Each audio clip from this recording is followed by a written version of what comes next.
Hello, everybody, and welcome back to Bowl TV for the 2021 SWAC Women's Bowling Championships from the ITRC, the International Training and Research Center in Arlington, Texas. My name is Aaron Smith, being joined by Matt Cannizzaro. Matt, hello, and welcome to the SWAC. Hello, sir. Glad to be here. First timer here at the SWAC, so looking forward to seeing some terrific collegiate bowling. It's certainly going to be great. We have 7 teams in the field this week competing. Alabama A&M, Alabama State, Grambling State, Jackson State, Prairie View A&M, Southern, and Texas Southern. The goal for these 7 teams is to advance to tomorrow. 6 will make it to the bracket. From there, they will get down to the final 2, and then on Sunday, they will have the championship match, which will actually be on an ESPN affiliate. I believe it's going to be ESPNU. So by the end of this, we will have one team win the SWAC Conference Championship and get an automatic bid into the NCAA Bowling Championships, which is the ultimate goal of the entire season. That's going to be taking place in April in a couple months. So these teams are eager. They've practiced. We're just about 30 seconds or so here on site from getting going. But yeah, that's kind of the rundown there, Mr. Cannizzaro. That's pretty good stuff. I know Emil has been the SWAC guy for the last couple of years, and we've done the Prairie View A&M Invitation, of course, seen many of these players and these teams at the ITRC. So anytime you get college bowling, especially in this exciting format, traditional games, there's really nothing like it to get out there and see the camaraderie and the excitement. And we're certainly going to hear it here in a minute. Certainly so. That's always one of the exciting parts of collegiate bowling. And looks like we have some final announcements coming up here before we get into it. But today's oil pattern, 43 feet in length, 22.75 mils using the Kegel fire oil. There's some of that pinfall we talked about. It's about 3.5 to 1 as far as the ratio. So we should be able to see these athletes find a way to the pocket. But as we saw at the Kickoff Classic in January on the PWB Tour, it's going to be all about carry and finding that consistently. So we'll get to see these teams once again qualifying today. 5 total games. One team will essentially have a bye each game where they won't bowl someone. So if you just see one team on a pair, that's why. But otherwise, we have every pair available to watch. Yeah, looks like we have our team introductions coming up. So let's take a look at that, Matt. We'll go ahead and let our SWAC conference officials help us get things underway. 2021 SWAC Bowling Championships features teams from the following member institutions: the Alabama A&M University Lady Bulldogs, led by head coach James Moore.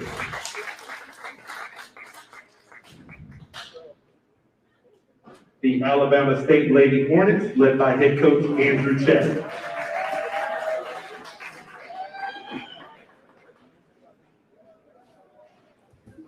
The Grambling State University Lady Tigers, led by head coach Barbara Lewis.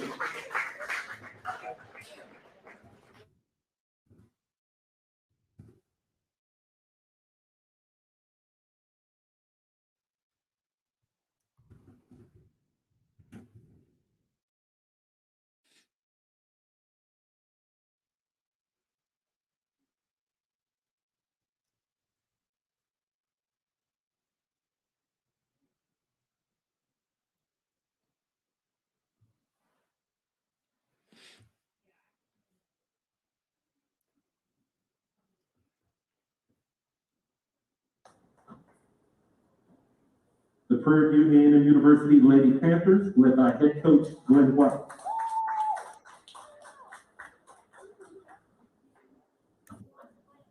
The Southern University Lady Jaguars, led by head coach Barry Doyle.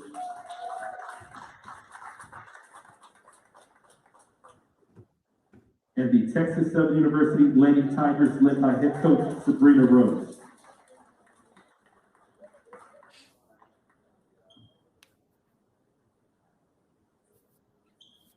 At this time, we ask that you please direct your attention to the flag as we honor America with the playing of our national anthem.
Thank you.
Teams, your lanes are on, your arrows are up. Please begin match one.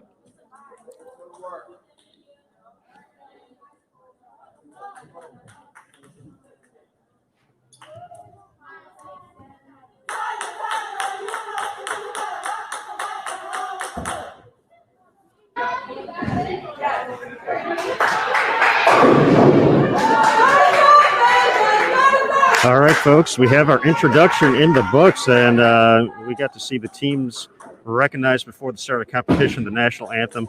Before we even started today, before they got into practice, they actually allowed each team to recognize their seniors. So some emotional moments out there as we get underway with game number one. Once again, you can watch every team competing. All 7 teams are available here on Bowl TV.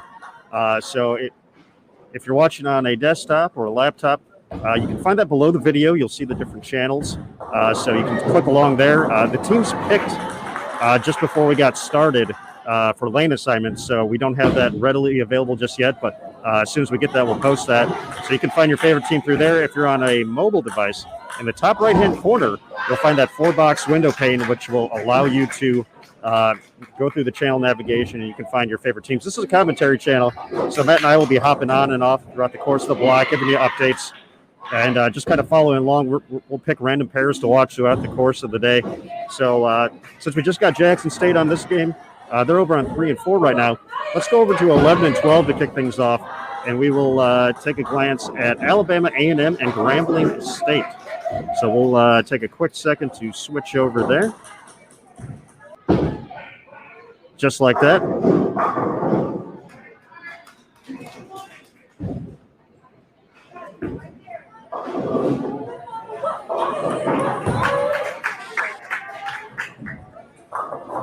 And Matt, with that, we are in business. So it's once again Alabama A&M and Grambling State currently on 11 and 12. Prairie View A&M and Southern over on lanes 9 and 10, and then Alabama State and let's see, that has to be Texas Southern over there, over on 5 and 6. Jackson State on 3 and 4. So if you're looking for a particular team, that's where they're at. We'll do those updates throughout the course of each and every game. But once again, 5 games, 5 traditional games on a challenging 43-foot pattern to determine which team is going to advance the NCAA championships in Missouri in just a couple of weeks. That's going to be April 7th through the 10th to crown a national champion. So, like many sports on the bowling side, we got to experience it as well. The SWAC was not able to hold this event in 2020. There was not an NCAA championship in 2020.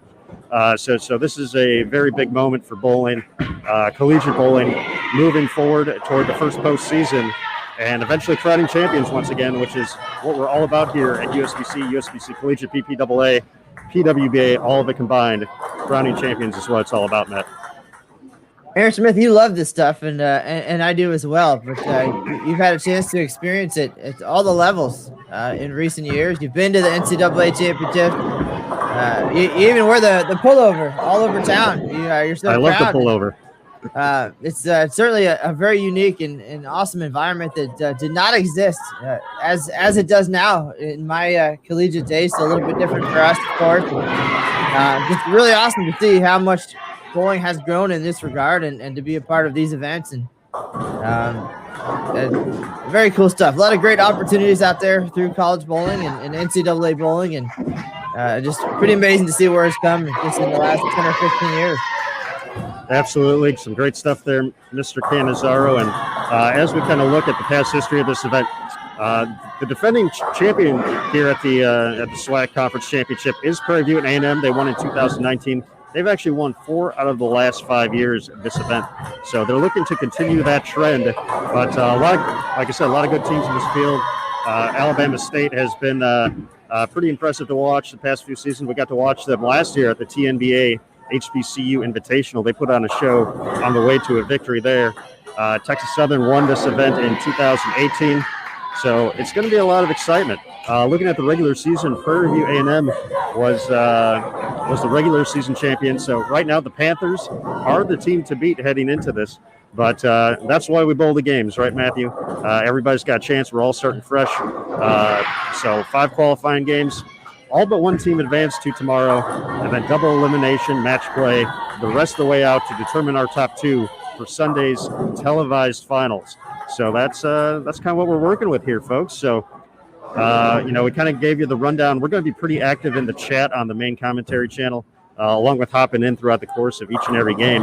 But we're going to let you guys sit back and enjoy game number 1 here. We'll come back in a couple of frames as we settle in, and we'll get you some of that good information you're looking for as well about the tournament and more. So everybody hang tight. We'll be right back here on Bowl TV for full coverage. Every pair covered for all 7 teams here at the SWAC Championships at the ITRC in Arlington, Texas. So for Matt Canizaro, I'm Aaron Smith. We'll be back in just a bit. But sit back and enjoy game number 1 here at the SWAC Championships.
All right, everybody, welcome back. Game number 1 here at the SWAC Championships, the 2021 SWAC Championships, taking place at the home of Team USA, the International Training and Research Center in Arlington, Texas. My name is Aaron Smith alongside Matt Cannizzaro, and we are just past the halfway point here in game number 1 across the house. We are currently watching Grambling State and Alabama A&M. We do have some lineups for you as well, so as we look at the Grambling State lineup from 1 to 5. In the leadoff spot is Nia Pennywell. Bowling second is Madison Thomas. She is a senior. She was recognized as part of the senior notification variety moment that they had here. Each team had the opportunity to say a few words about each of the seniors on the team. So Grambling coach Barbara Lewis had some nice words to say about Madison. It was a great way to start the day. Madison, a senior from Memphis, Tennessee. So she is bowling second for Grambling State. Tierra Moore is bowling third. Grenade Durant fourth. And Risha Hall is in the 5 spot for Grambling State. For Alabama A&M, we have Asia Wright leading off. Kalicia Orange bowling second. Daphne Price third. She is their senior this year, also out of Memphis. Naria Jackson third, in the 4th spot. And then Montana Walton bowling 5th for Alabama A&M. They are coached by James Moore.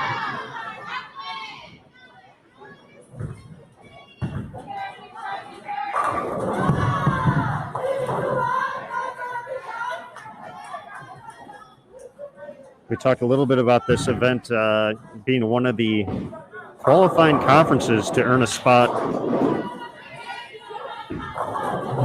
at the NCAA Bowling Championships taking place April 7th through the 10th at AMF Pro Bowl Lanes in North Kansas City, Missouri.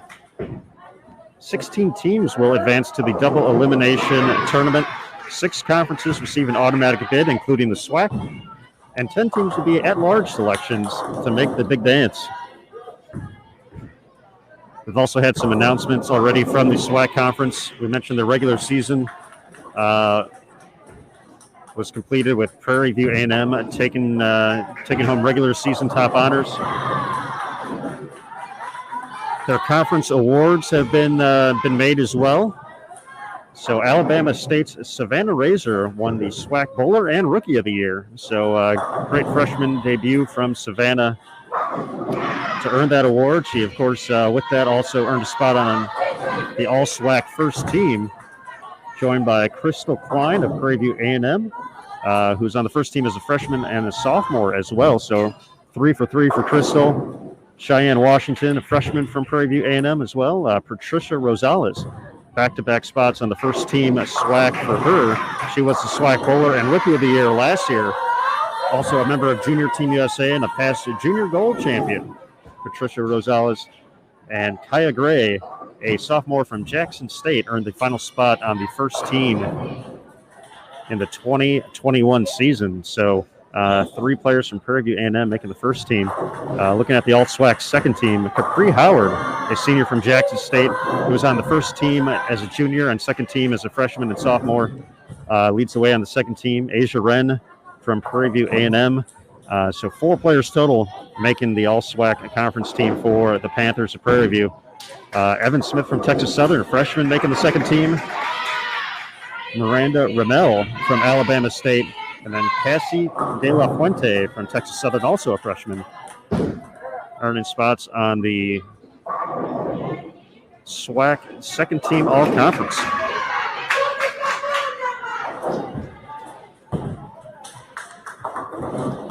Taking a look around the house, scoring pace, got a few teams putting together a couple strikes here in the early going, but no one doing anything too crazy just yet. Once again today, one team does get eliminated. So 7 teams in the field, 6 advance to bracket play. So you just don't want to be the low team today.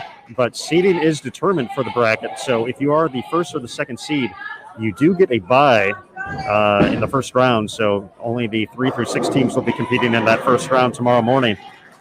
So all important to get that get a bye by finishing in the top 2. But we still have 4 games to go to determine that, but we got our lineups in. We got some updates for you. So we are looking ahead to game number 2. Once again, you can watch any pair in play. All the 7 teams available to view here on BowlTV.com. You can go through the channel navigation to circle through. We are on lanes 11 through 12 right now, but you can watch 9 and 10, 5 and 6, and 3 and 4 as well. To see your favorite SWAC teams make their run at the championship. But we're going to let the 8th and 9th frame here finish up. We'll be back for the 10th in just a couple of minutes. So everybody sit tight. Thank you again for joining us here on Bowl TV for the SWAC Championship.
All right, everybody, we are wrapping up game number 1 here at the 2021 SWAC Championships from the ITRC in Arlington, Texas. My name is Aaron Smith, sitting alongside Matt Cannizzaro. And on our featured pair here this game, 11 and 12, we've been looking at Grambling State and Alabama A&M.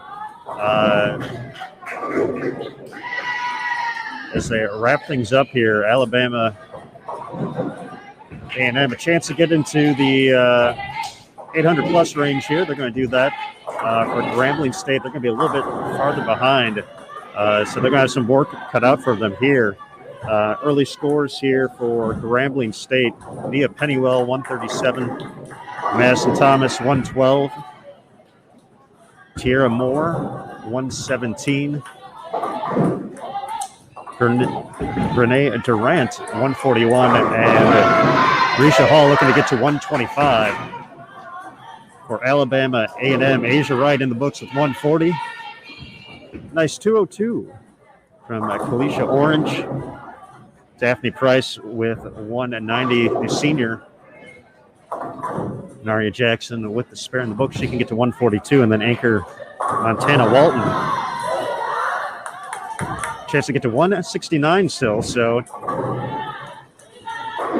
let's look at a max score in the 840s to kick things off here. Once again, 5 games of qualifying to determine the top 6 to advance to match play tomorrow.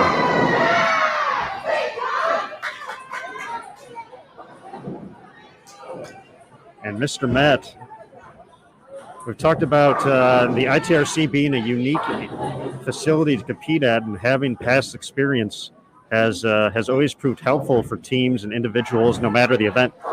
And one pair to our right, Prairie View A&M is off to the races right now.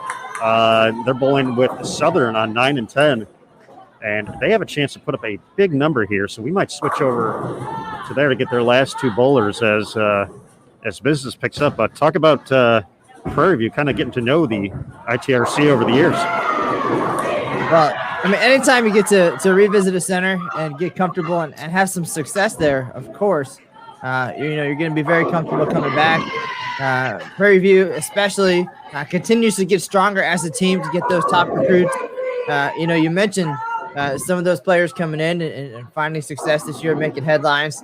And then, again, just to continued success and the growth, that's certainly going to help for sure. And it's starting to show. And, the PWBA players mentioned it quite a bit. The more you see a place and just get a feel for the environment, there's nothing like the ITRC, but, you kind of learn some of the tendencies and you get comfortable and you make notes of those things, and it helps you each time you return. But I think more than anything for Prairie View, there's a huge confidence and just the huge growth in strength as a team, picking up some of those top competitors over the last few years. They already have games of 220, 204, 215 in the books. And I believe Crystal Klein, as we mentioned, a member of the first team SWAC All-Conference, delivered that first strike in the 10th. So I got to get my math shoes on here, Matt. Looks like 256 still out there as she prepares for her next shot here. Already in the 240s, and then Patricia Rosales in the anchor spot. And still getting to the 230s, so a late string of strikes here for Prairie View A&M. Taking a glance around the house is going to put them in great position to take the early advantage here and try to secure one of those buys. So definitely in this event, a lot on the line there, as you mentioned. 6 of the 7 teams will advance, so a little bit of pressure there, of course, and making the bracket. Anything can happen, but having a bye is huge. Definitely something to think about. We're used to seeing, like at the Prairie View A&M, for example, each event, each day of competition, you get a different look at a different format. Each one helping toward their overall season record, but a little bit different here. So we're going to see the strengths in the team environment, and then we'll see things transition a little bit too, and kind of equalize a little bit.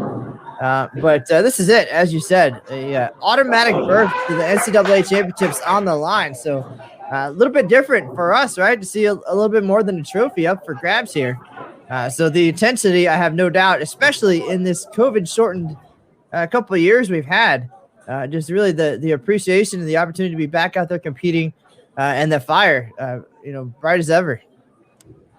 Crystal Klein finishes with 2:44. Now Patricia stepping up, already at 10:61. So they have 1,100 in their sights right out of the gates. And Aaron Rosales, obviously a huge pickup, the junior gold champ for Prairie View within the last couple of years, and bringing that talent. And of course, success attracts talent, and talent attracts talent. That it does, and unable to get the 7-pin out there on the light mixer, but still a chance for 217. An awfully consistent game here. All games right now between 204 and 244. So Coach Glenn White has got to be feeling really proud about this performance here from his Panthers in the early going. In the most recent NTCA poll, which was released March 5th, Prairie View A&M ranked 20th overall. So as you mentioned, a young team coming together, some strong players here, and putting on a show. As Patricia takes care of the spare. And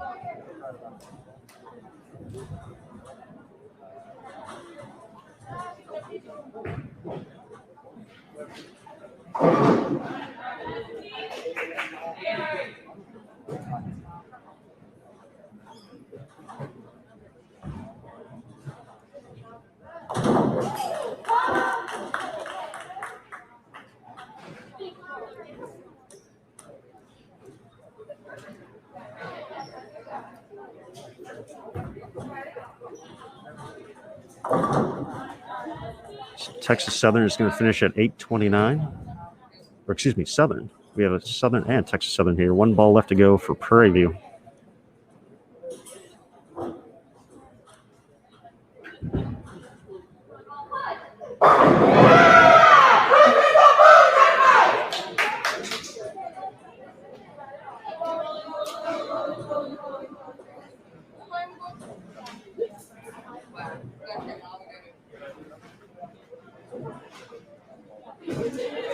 Chance for 1,100 even with a strike on the fill ball from Rosales. Finished at 217.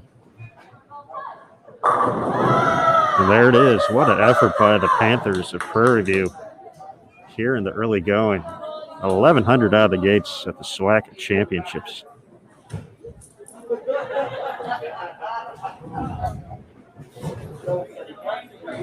All right, Matt, let's leave it on 9 and 10 for this next game. Texas Southern and Jackson State going to be making their way over next.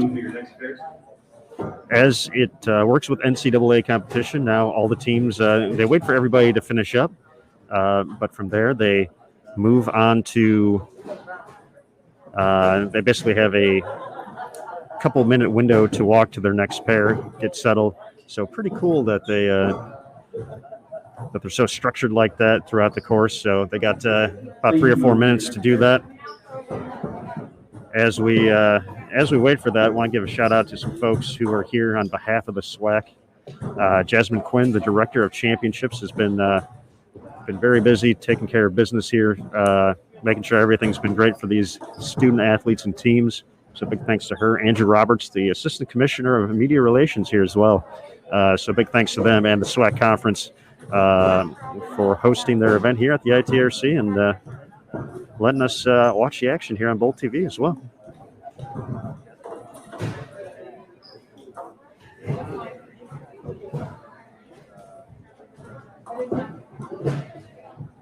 All right, Matt, as we get ready here for game number 2, once again, 5 games total today of qualifying to determine our 6 teams.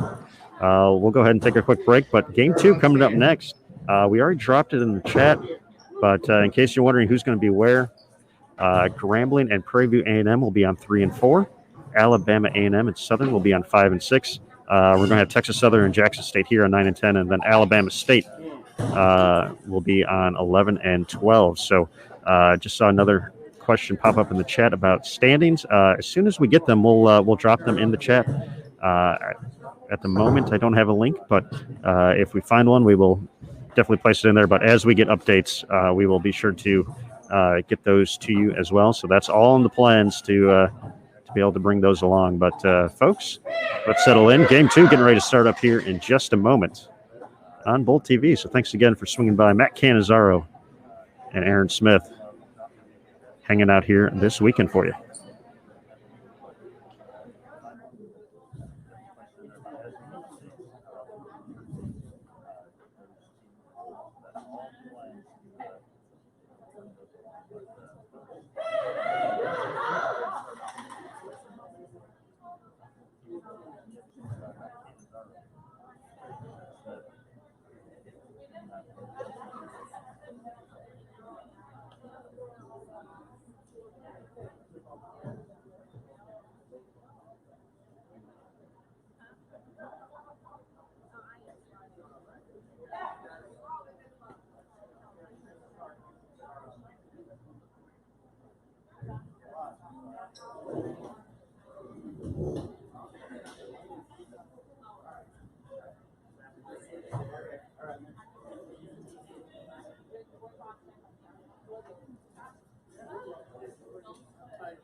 All right, good bowling, guys. They here.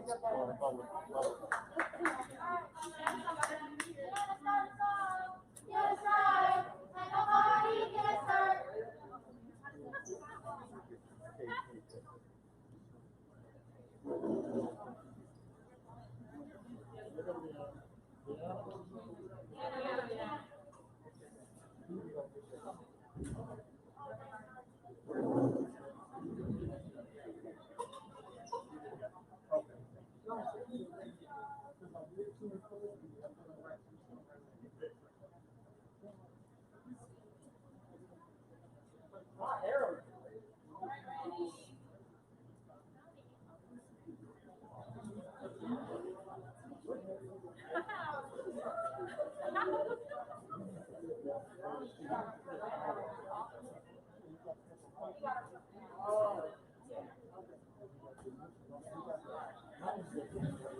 And then you left those, right those behind. Yeah, every time. Teams, please begin match 2.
All right, Bowl TV fans, we are here, game number 2 of 5 of qualifying at the 2021 SWAC Championship, taking place at the International Training and Research Center in Arlington, Texas. My name is Aaron Smith alongside Matt Cannizzaro, and we are currently watching lanes 9 and 10 as Jackson State and Texas Southern are looking to put together a big number here. We got a quick rundown of the lineups here, which we will get to you in a moment.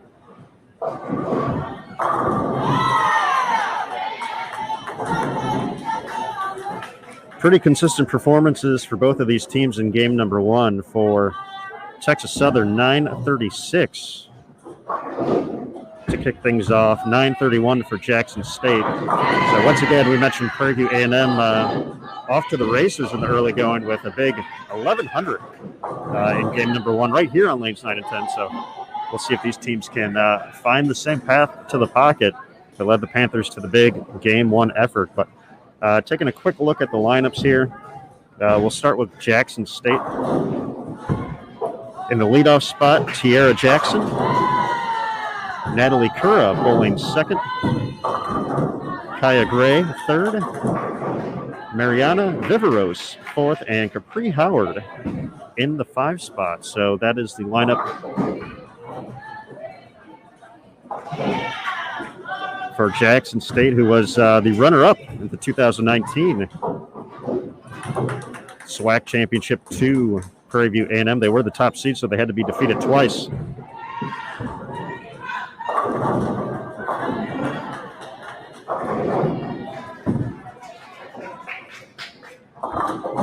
Kaya Gray earning a spot on the All-SWAC first team in 2021 as a sophomore. And for Capri Howard, we mentioned her a little bit earlier, the senior for Jackson State. She was on the second team this season, but first team as a junior, and then second team is a freshman and sophomore. So for all 4 seasons for Capri, she was able to earn a spot on the All-SWAC team, first or second team. So pretty impressive right there. She is currently in the 5 spot for Jackson State. Taking a look at Texas Southern, they made some lineup changes from game number 1, but from first to fifth in the lineup, Leanna Martinez in the leadoff spot, Leah Parker bowling second. Cheyenne Shishoka bowling third. Evan Smith, 4th, and Cassie De La Fuente in the 5th spot for Texas Southern.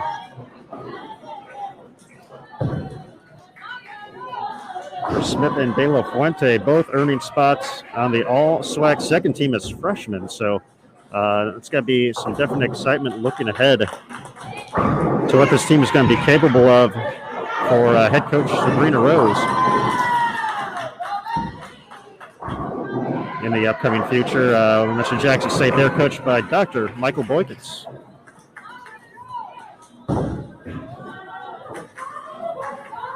So once again, folks, 5 games today, all qualifying to determine seeding and the top 6 teams for the best of 7 Baker double elimination match play rounds tomorrow.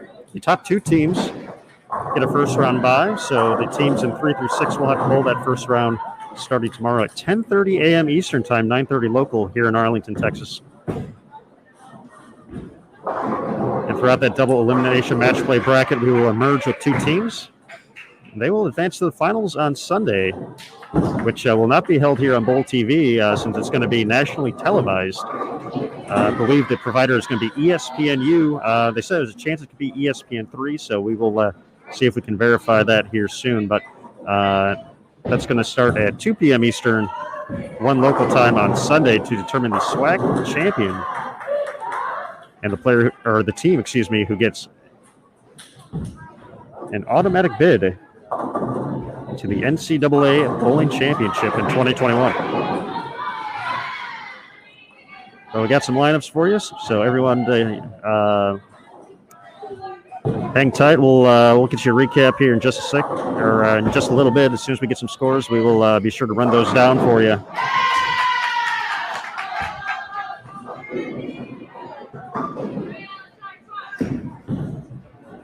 And John, I see your message there in the chat. I knew I had some troubles with that in the past, so Shishoka for Cheyenne. So thank you, John.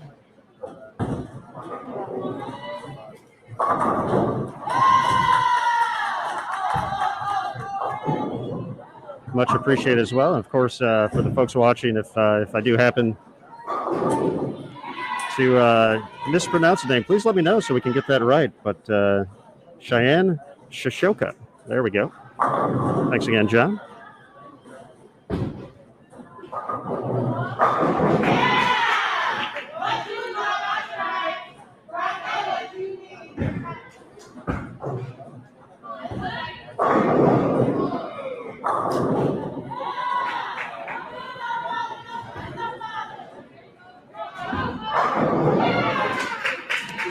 Right now we're hitting friend number 5, halfway point, game 2. Here qualifying day number 1 at the SWAC Championship. We'll be back momentarily to get some updates and take a look at the action. So thanks again for watching here on BowlTV.com. We'll be here all day tomorrow as well. All pairs will be covered throughout the course of competition. So you'll be able to follow your favorite teams throughout the entire day, and we'll talk to you soon. So settle in, enjoy. It's Friday, folks. You got to get down on Friday. We're doing so on Bowl TV, so sit back and enjoy.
All right, everybody, we are at the end of game number 2 here. Jackson State and Texas Southern will be the final two teams wrapping up here in game 2.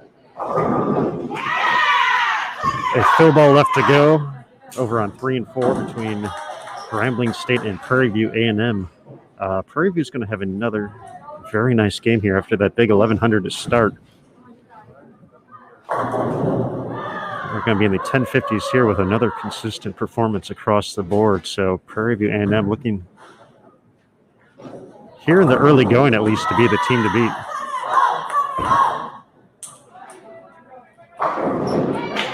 And secure one of those all-important top seeds and receive a bye into match play tomorrow.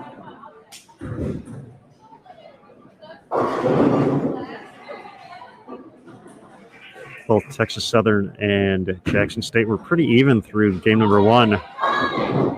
Jackson State with 936, Texas Southern with 931. Excuse me, I had those switched around. Jackson State had 931, Texas Southern with 936.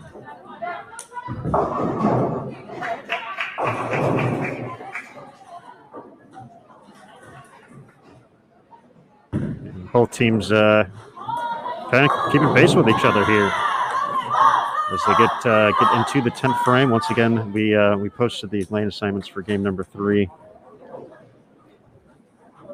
in the chat, but if you're watching full screen, we'll run those down for you real quick.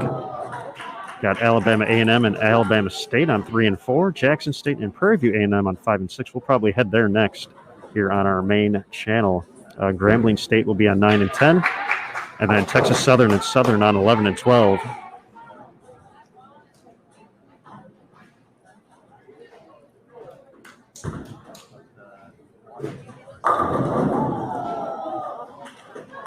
Pin for Kaya Gray of Jackson State. She can pick it up, get to 193 still.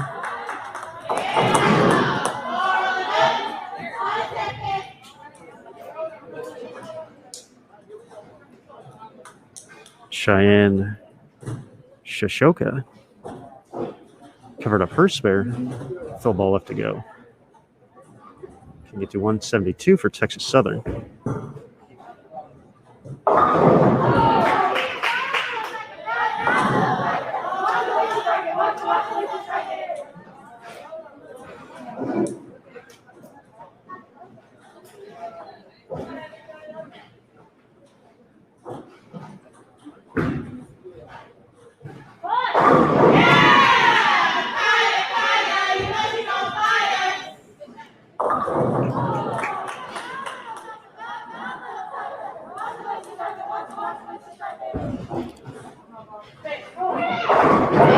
All right, big opportunity here for Texas Southern. Evan Smith, a second-team All-SWAC player as a freshman this season. Working on 2 in a row, looking to make it 3. She's playing them pretty direct here in this 43-foot condition. Almost looks like she's using urethane out there. This Gray finishes with 193 for Jackson State. Mariana Veros will step up next for Jackson State as Smith does deliver the strike. She can still get to 224 this game.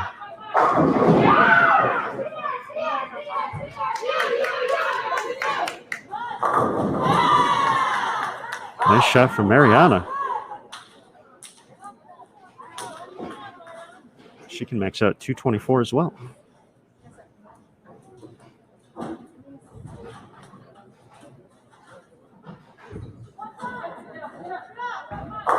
Oh, get that 10-pin out of there. One more for Smith.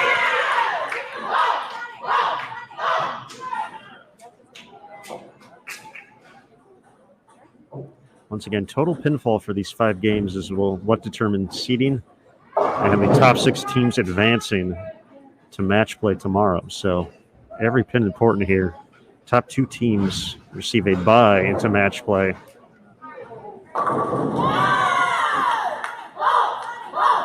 Mariana adds another, so chance for both these players to finish with 224. Here's Evans' final shot.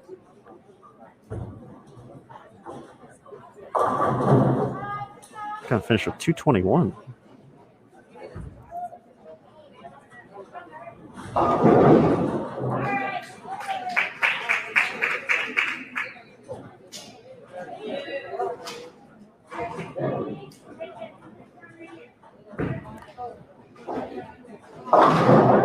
Cassie De La Fuente will try to wrap things up here in style for Texas Southern. She joined Smith on the All-SWAC second team, both as freshmen. So that's very promising moving forward for TSU.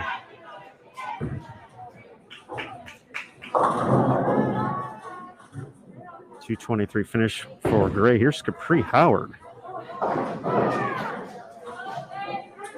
Get to 169 with all 3 in the 10th.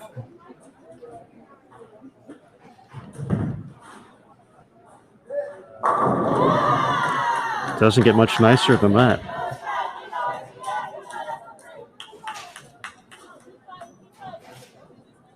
So 889 still out there for Jackson State. With the spare, Texas Southern can get to 900, so both teams fairly consistent. They dropped a little bit from game 1.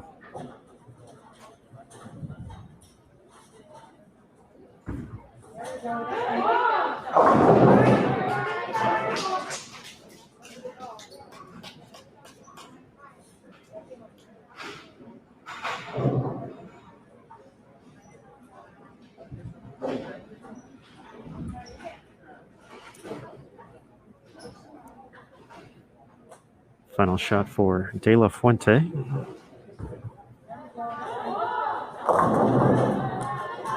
come in a little light, 192 to give Texas Southern 904.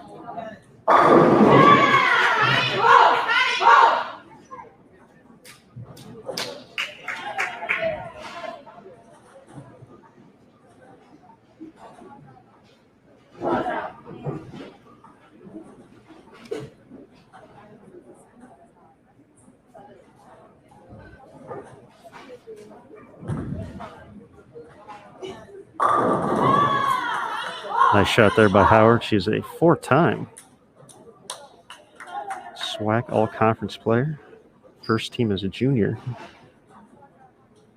Out of Lansing, Illinois. Just outside Chicagoland.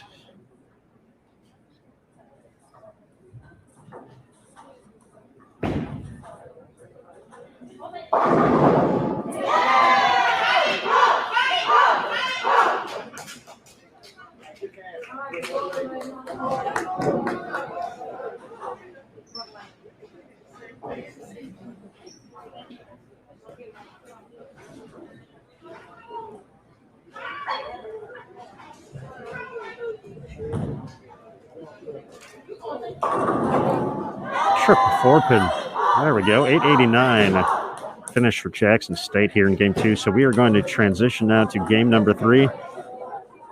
Sportsmanship showing here at the SWAC, and we will be allowing these players to move to their next set of lanes. So as we mentioned, Alabama A&M and Alabama State on 3 and 4, Jackson State and Prairie View on 5 and 6, Grambling State on 9 and 10, and Texas Southern and Southern on 11 and 12. So we're actually going to switch over to lanes 5 and 6 next here on our main commentary channel. But once again, you can watch any pair.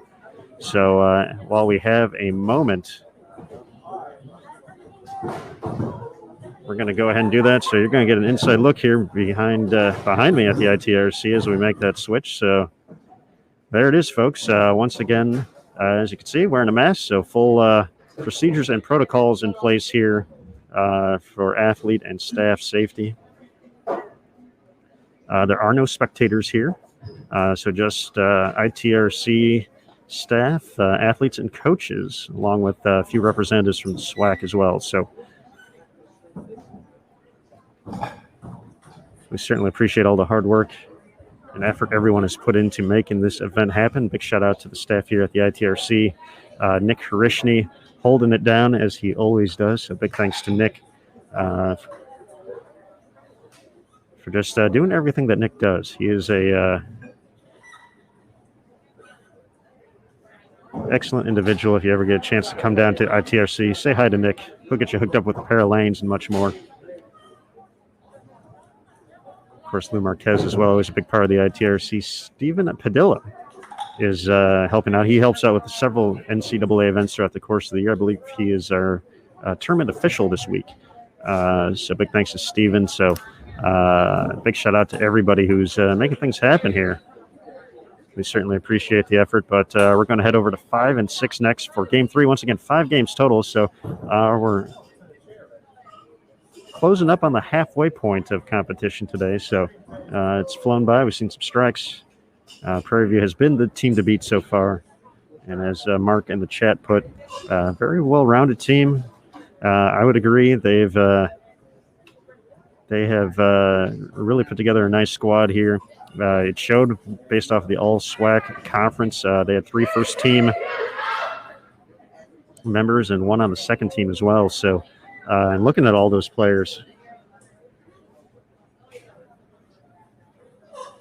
you have Crystal Klein, a junior, Cheyenne Washington, a freshman, Patricia Rosales, a sophomore, and then Asia Wren, a junior. So you can imagine a lot of these players will be coming back for one more run here next season. So young team, but showing a lot of promise, a lot of talent. So Coach Glenn White's got to be pretty excited about that. So we'll let them get started here in just a moment. We're waiting for the official announcement. But once that takes place, Game 3 will be underway. So everybody sit back, enjoy the 2021 SWAC Championship from the ITRC in Arlington, Texas, here on BowlTV.com. Thank you again for being part of the Bowl TV community. If you got any questions, please feel free to leave them in the chat. We'll do our best to answer them. But for right now, everybody sit back and enjoy. It's Friday. We're having a good time. We'll be back tomorrow for match play as well. So everybody certainly do not miss out on an exciting week of college competition here on Bowl TV. So we'll be back with Game 3 in just a little bit.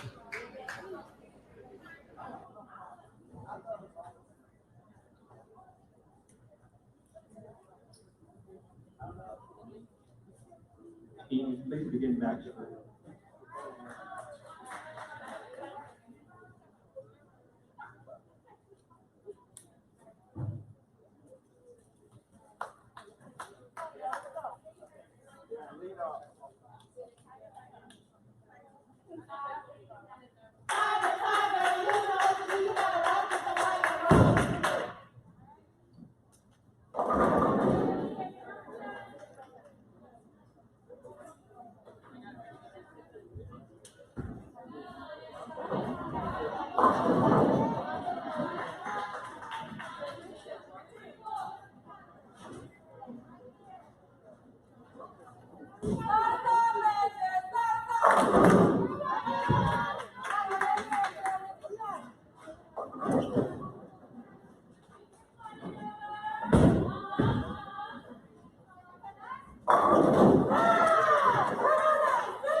All right, everybody, as we settle into game number 3 of 5 here in qualifying at the 2021 SWAC Championship, we are watching Prairie View A&M and Jackson State.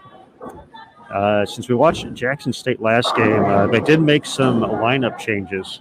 So their first 2 bowlers are new to the lineup from what we saw in game number 2. But leading off for Jackson State is Raja Anderson. In second, Maria Jose Jaramillo Camargo. Hopefully I got all that right. So those are the new additions to the lineup.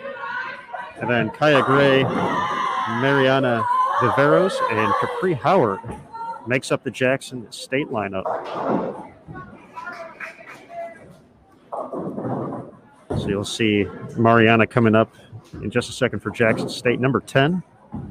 Big shout out to Jackson State for the big numbers on the back. I've been personally an advocate for large jersey numbers for a while. Usually they hide them on their sleeves. So I'm liking this big number game that Jackson State, a few of the other teams do as well. Texas Southern and Southern as well.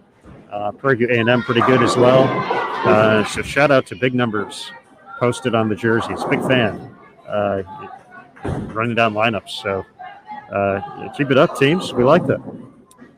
For Prairie View A&M, once again, we've noted they've been super strong the first 2 games and have pretty much been in control so far. With their lineup at the moment, Asia Wren leading off, Stephanie Vasquez second, Cheyenne Washington third, Crystal Klein fourth, and this is Patricia Rosales in the anchor position. Sending all 10 back. As we mentioned a little bit earlier, 4 of the 5 players in the Prairie View lineup are part of the all-SWAC team. Cheyenne, Crystal, and Patricia on the first team, Asia on the second team. Patricia was the player and rookie of the year in the 2019-2020 season as a freshman. So young team, up-and-coming team for sure, ranked 20th in the most recent poll for the NTCA. So we're going to sit back and watch them here. Once again, folks, big thank you to everyone for joining us here at the SWAC Championship on BowlTV.com. We'll be back tomorrow as well for all the match play until we get down to our final 2 teams to determine who will make the TV finals and take home an all-important at-large bid. Or a guaranteed bid, I should say. A guaranteed bid, I should say. There we go. To the NCAA Bowling Championship. So that's what's at stake this week.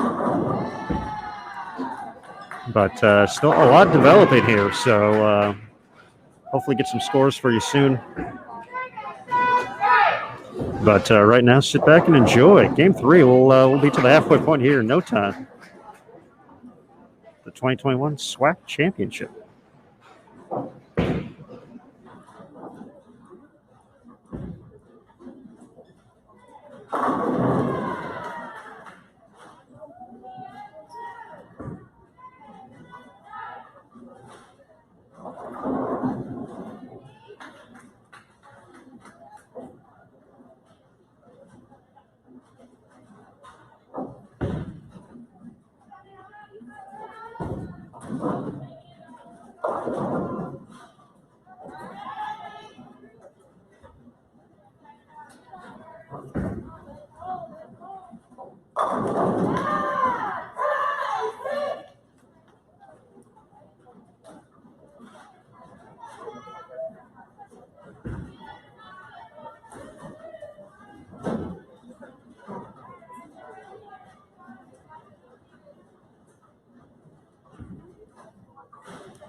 All right, everybody, we have posted it in the chat, but if you're watching on the full screen, you probably can't see the chat.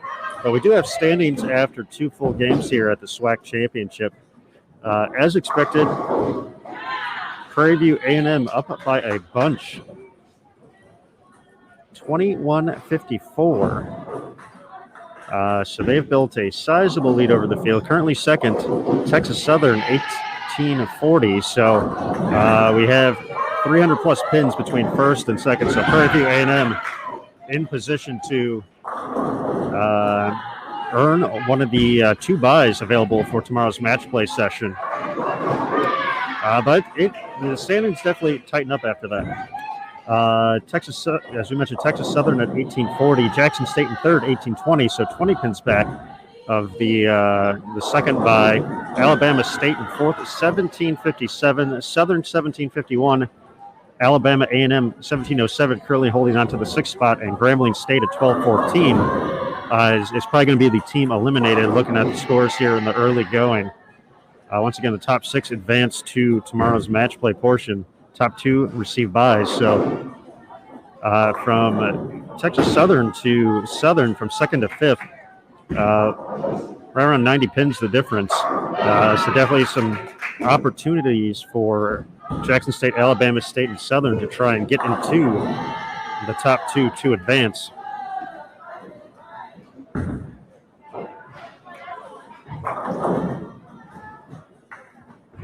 The individual standings, we posted the top 5 as well. Heavily dominated by Prairie View A&M, incredibly consistent as well. Crystal Klein leading the way, 445 for the Panthers. Patricia Rosales from Prairie View, 439. And then Cheyenne Washington and Asia Wren, both for Prairie View, tied at 436 for third. Evan Smith at Texas Southern, the only player not from Prairie View A&M, cracking the top 5 through 2. She's at 432. So, we kind of talked about it earlier today that there were going to be some opportunities to throw some strikes. And we've got a few players who are averaging 215 to 220 so far here in the early going. And taking a look at our featured pair here, 5 and 6, featuring Jackson State and Prairie View A&M. It doesn't look like Prairie View A&M is going to be slowing down anytime soon.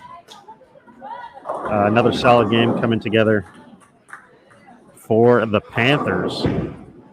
Good question in the chat from John as well.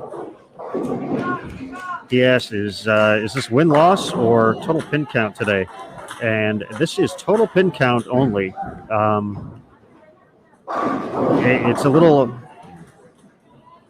awkward with the 5 games, I guess, because having an uneven amount of teams, 5 of the teams essentially bowl unopposed each game, but not everybody in the field has the opportunity to bowl someone every match. So I don't believe the win-loss plays into that. But today is total pinfall to definitely determine seeding and the top 6 teams advancing to tomorrow and the first top 2 spots for the buys. So that's what we're looking at here as we are getting toward at the end of game number 3.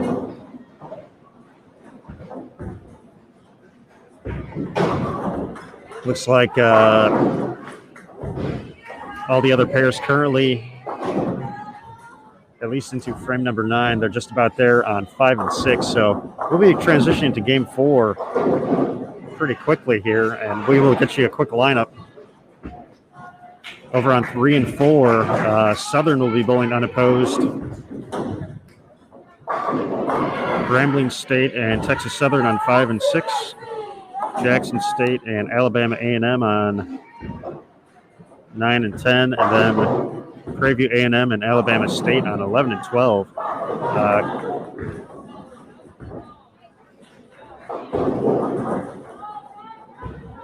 Coming up for game number 4. But going back to John's question, what makes it important to know is, somewhat how NCAA works compared to the collegiate club side of it with USBC Collegiate, the club championships, NAIA, and all that. On the NCAA side, throughout the course of every event, typically throughout the regular season, teams accumulate wins and losses to essentially have a record, similar to, you think of any other sport, basketball, baseball, football, teams have wins and losses. So, typically when you think of, some of these team events, it's more about total pinfall. But the wins and losses throughout the course of the year add up. That helps determine the rankings and eventually helps determine the at-large bids as well for the NCAA Bowling Championship. Once again, 16 teams get to make it to that field, but only 6 get automatic spots through by winning their conference. So once again, we're making references here. College basketball, March Madness is underway. Similar to that, teams can earn their spot through winning their conference tournament. That's what we're determining here this week at the SWAC. The winner at the end of the week will get an automatic bid into the top 16. But all the other spots, the 10 spots on the NCAA side to advance, are all from at-large. So that is determined off wins and losses, rankings throughout the course of the season. All play into that. So it's important to accumulate those wins, put together a good record to put yourself in position to get one of those at-large spots, because once you can make it to the dance, March Madness references aside, you can get on a hot streak, find the right look, match up with a pattern, and all of a sudden you're off to the races and putting yourself in position to win a national title for your school, which is pretty awesome. We mentioned that Prairie View won the SWAC Championship in 2019 to earn an automatic spot. They ended up falling to eventual champion Stephen F. Austin in the first round. So it looks like they are wanting to put themselves in that position once again here with this strong start. But once again, some solid teams in the field here. And once we get to tomorrow's going to be fun. Best of 7 Baker match play is definitely exciting. So these teams are going to be getting excited, getting riled up, going crazy as they get closer and closer to victory, and hopefully moving on to the next round and eventually to the televised finals, which will be Sunday. So a lot going on here in the course of the next 48 hours or so. But right now, qualifying still shaping up. We're going to have a battle for that second spot and second bye. So that's going to be the thing to kind of keep an eye out for, as Prairie View A&M has just been putting on such a stellar performance so far. Really got to like what they've been doing as a team. Once again, top 4 individual players, all those players member of the all SWAC conference teams. Very impressive what Coach Glenn White and his crew have done to get this team ready. Myself and Matt will be back in just a couple moments to wrap up as we are starting the 9th frame over here on our feature pair. Everyone else getting pretty close to wrapping up already in the 10th frame. So this will be our final pair to finish up. So we will get back to that in just a second as we get to our final few shots here. Game 3, the 2021 SWAC Championship.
All right, everybody, as we start the 10th frame here, big 972 from Texas Southern.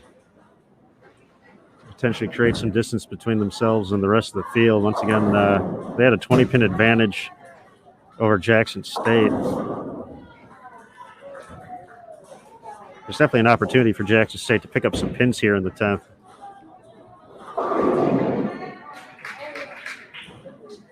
With 4 of the 5 players working on strikes. But 972, big number.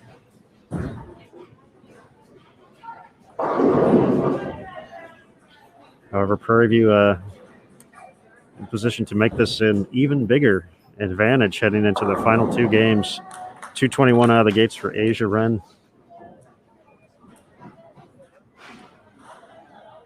Stephanie Vasquez up right now. She can get to.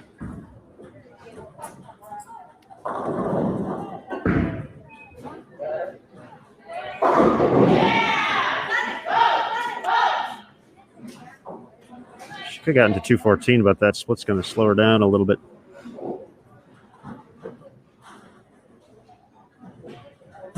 Maria Jose Jaramillo Camargo in the 2 spot for Jackson State. Nice shot to take advantage of that strike on the 9th. She can get to 203.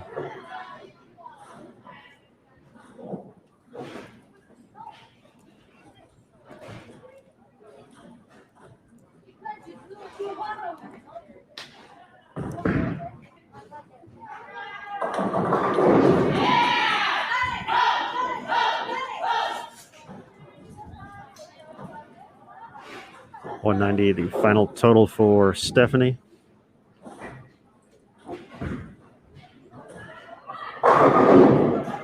Cheyenne Washington will be stepping up next for Prairie View. And there's the double for Maria Jose.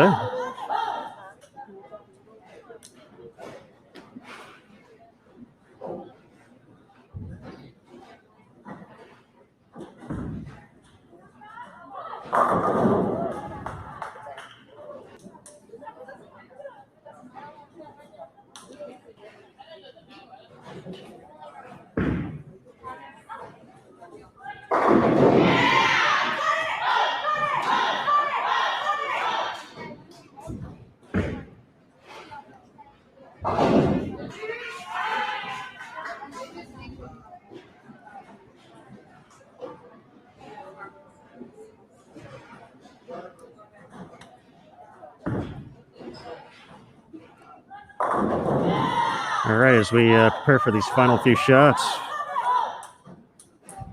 I see Matt Cannizzaro once again joining us here on Bowl TV. There we are, Matty.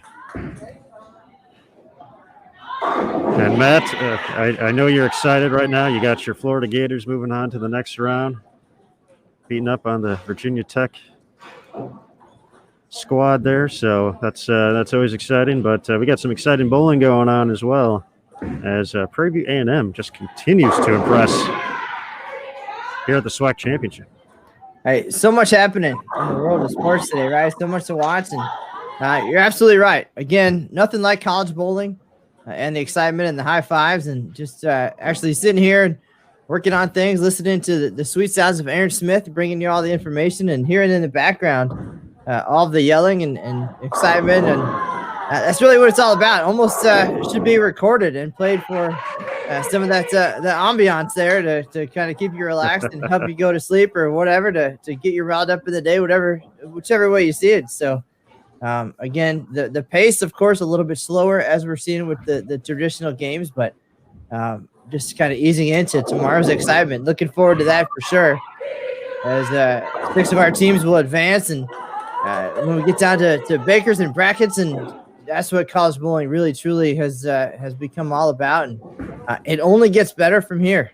That's a very good point, Matt. It's going to be even more exciting tomorrow. We got the double elimination best of 7 Baker bracket as Crystal Klein gets into tumble there. She can still shoot 244. She was our individual leader, 445 for her first 2 games. But very close between her and a bunch of her teammates, because Prairie View holding on to the top 4 individual spots along with the lead. But this is an opportunity for a big finish here for Jackson State. We mentioned they were down 20 heading into this game. Once again, the top 2 get byes for the first round tomorrow. And a nice 970 effort by Texas Southern. They bowled really well that game. Cassie De La Fuente was in the 230s.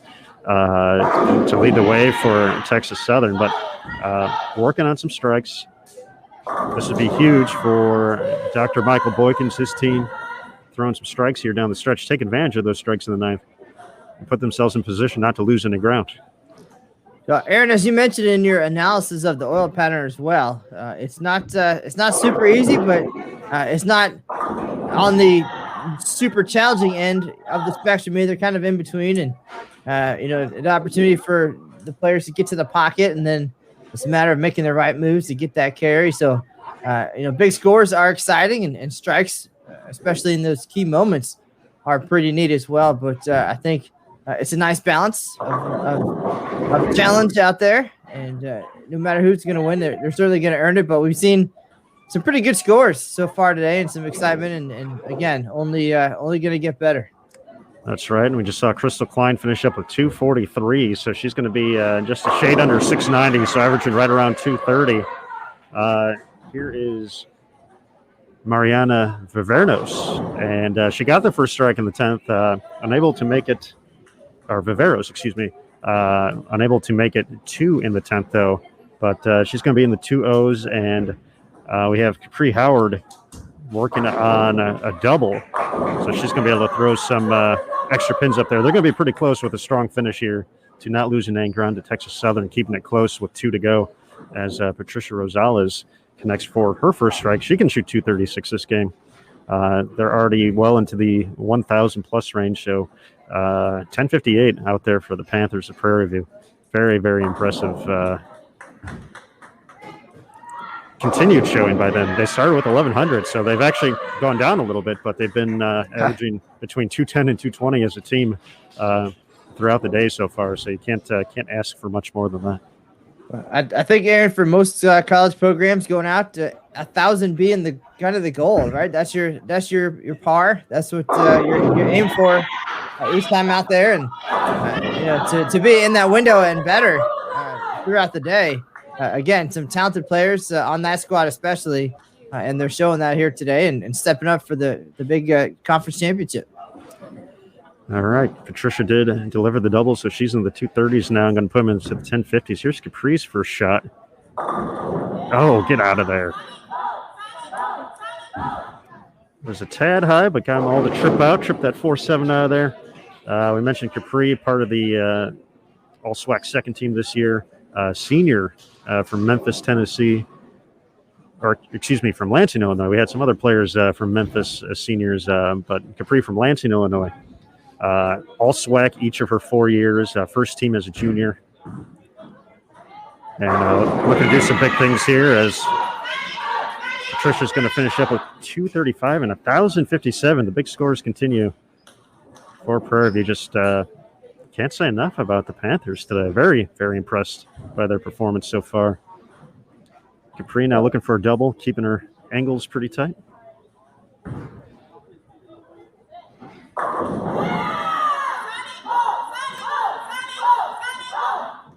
Hey, I'll admit it too, Mr. Smith.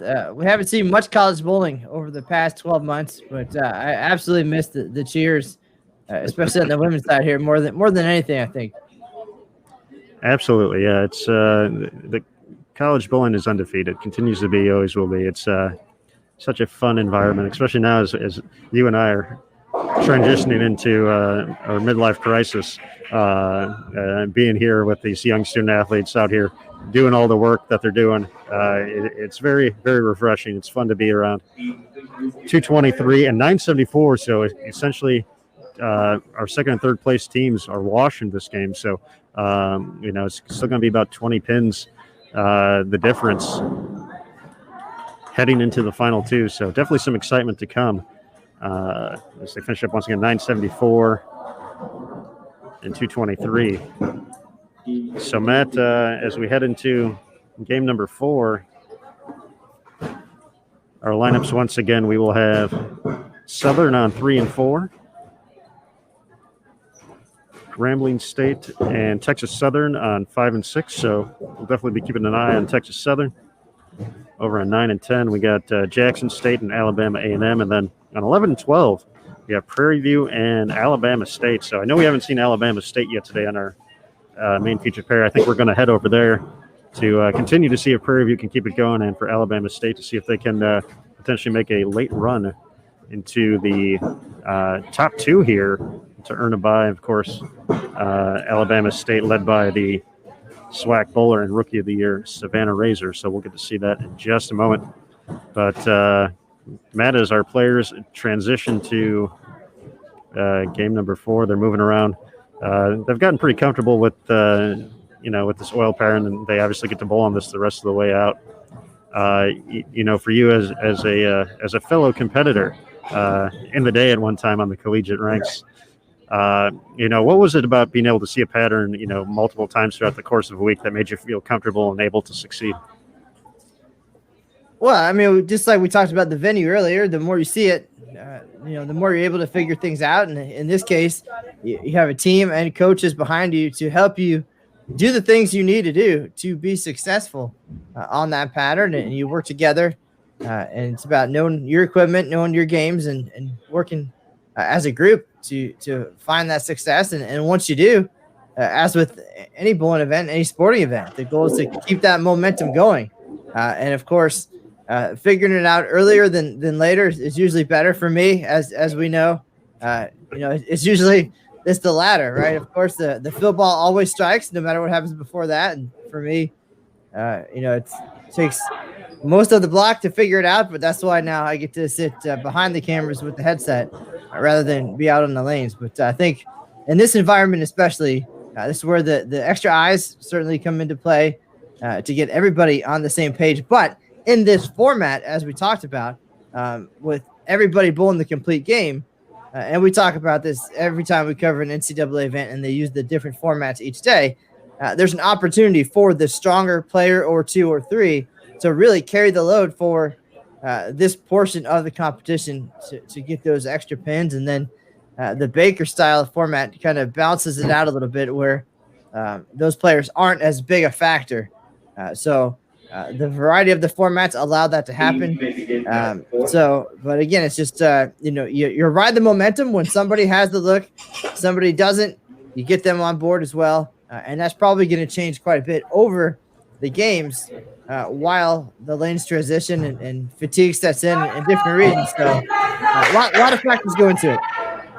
Absolutely. An excellent rundown there, Matt. And it looks like we are just about set to start our fourth game of 5. So just 2 games left to go here. Once again, just one team being eliminated from competition today at the SWAC Championship, and then seeding determined for our bracket tomorrow starting at 10:30 a.m. Eastern, 9:30 local time here in Arlington, Texas. But as we get going, Matt and I are going to take a quick break. Prairie View A&M and Alabama State going to be on our featured pair here. So everybody sit back and enjoy game number 4 here of the SWAC Championship on Bowl TV.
We do have a quick update for everybody as far as the lineups for game number 4 here on our featured pair, lanes 11 and 12, featuring Prairie View and Alabama State. For Prairie View, no surprises. They're running with the same lineup they went with last game. Asia running in the leadoff spot, Stephanie Vasquez second, Cheyenne Washington third, Crystal Klein fourth, and Patricia Rosales, who just left the 4-pin there in the 5 spot. The lineup for Alabama State this game, leading off, is Miranda Ramel. She's their senior, so she's part of the presentation a little bit earlier today. Very cool moment with her coach and teammates.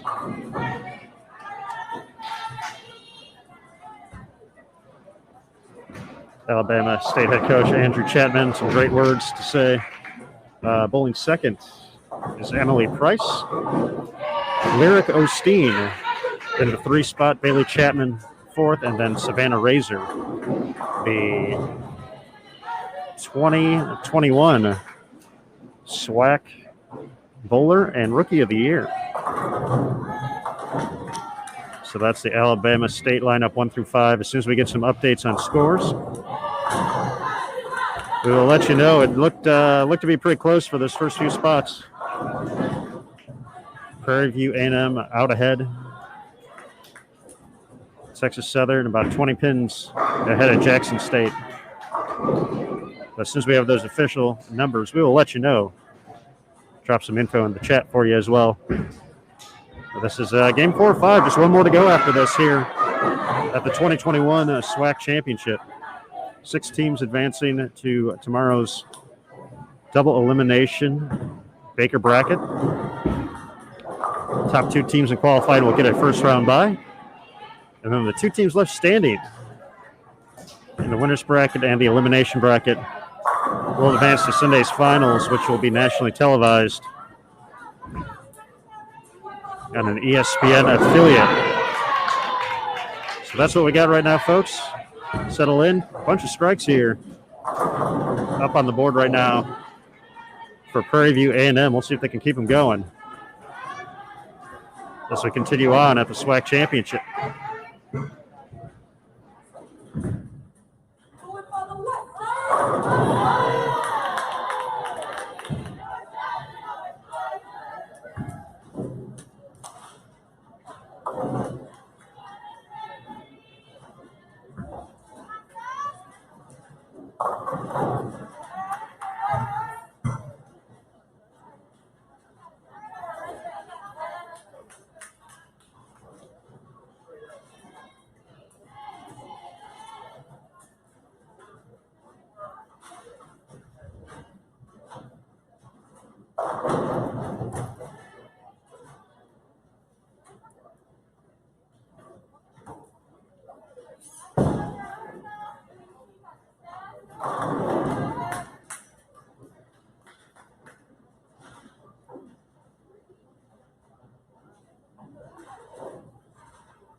All right, everybody, we did get a standings update. If you're keeping pace in the chat, we already put it up there, but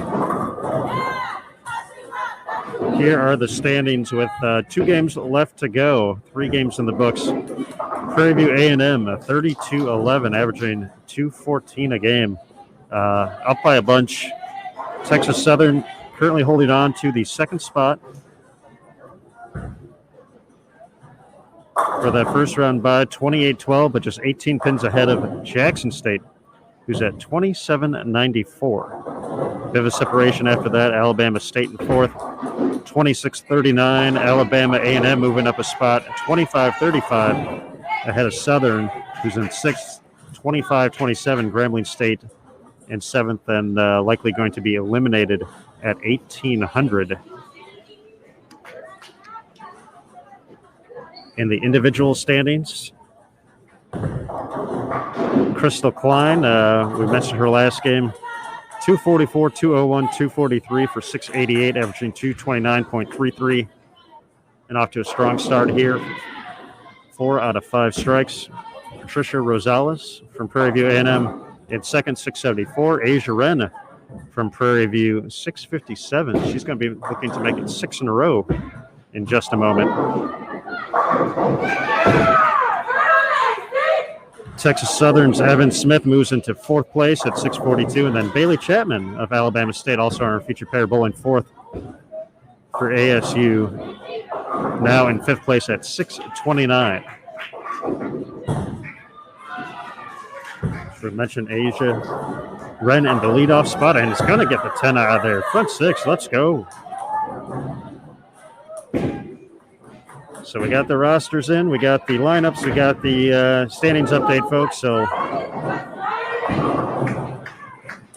strikes and business picking up here. 2021 SWAC Championship.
All right, folks, we are ready for the 10th frame here, Prairie View A&M and Alabama State over on lanes 11 and 12 here at the ITRC for the SWAC Championship. And what a performance this game from the Panthers of Prairie View. Just a monster start to this game. Leadoff bowler Asia Wren started with the front 8 strikes before a 10-pin in the 9th frame. She converted that. Stephanie Vasquez can still get to 242. Cheyenne Washington, 246. Crystal Klein, our individual tournament leader, 256.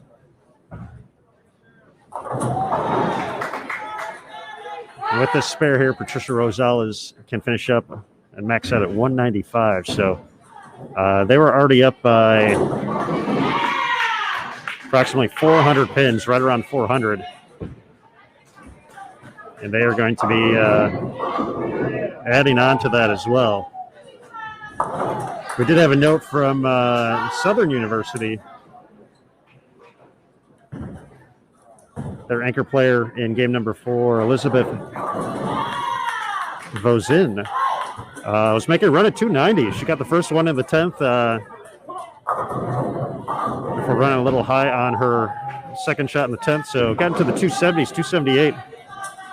So an excellent game there by Elizabeth, finding some momentum late. But right now, Prairie View stealing the show.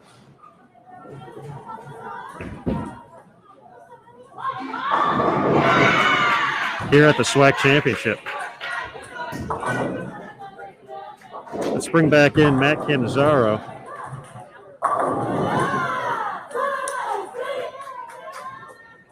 There he is, Matt. This continues to be impressive. It's just been a team gets on a hot streak. We've seen it at the Open Championships before. When a team gets going, it is really fun to watch, and Prairie View is that team right now.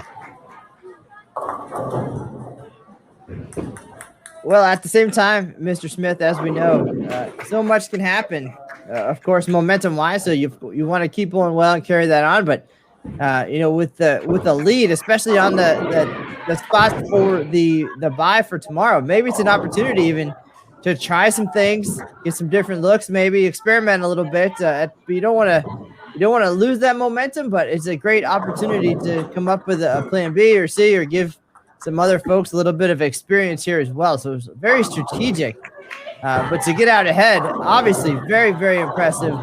Coming together well as a team and stepping up, and everybody pulling well. And so that for sure has to feel pretty good confidence-wise. But now it's time to talk a little bit of strategy and make sure everybody is caught up and on the same page for tomorrow, when it becomes that much more important to play as a team. And with that spare, Asia Wren's going to finish with 269. They're starting with 8 consecutive strikes to start the game. And Matt, those are some great points. And, for Prairie View, 1,100 out of the gates, they averaged 220. They slowed down a little bit after that. If you want to consider it slowing down, they averaged about 210 the next 2 games before this massive performance they're putting on right now. And it's just a small tweaks, and I'm sure that's something that the coaching staff and I can't talk to each game specifically. If maybe there were some missed spares in there, maybe there was missed the ball change, missed a transition that kind of slowed them down a little bit, not too much. But if I'm Coach Glenn White, I'm pretty excited about what I'm going to see. I pretty much know I got a bye heading into tomorrow, so they get some extra time. They don't have to go through as much wear and tear, but they get to wait a little bit longer before they get to go out and see if they can defend their title.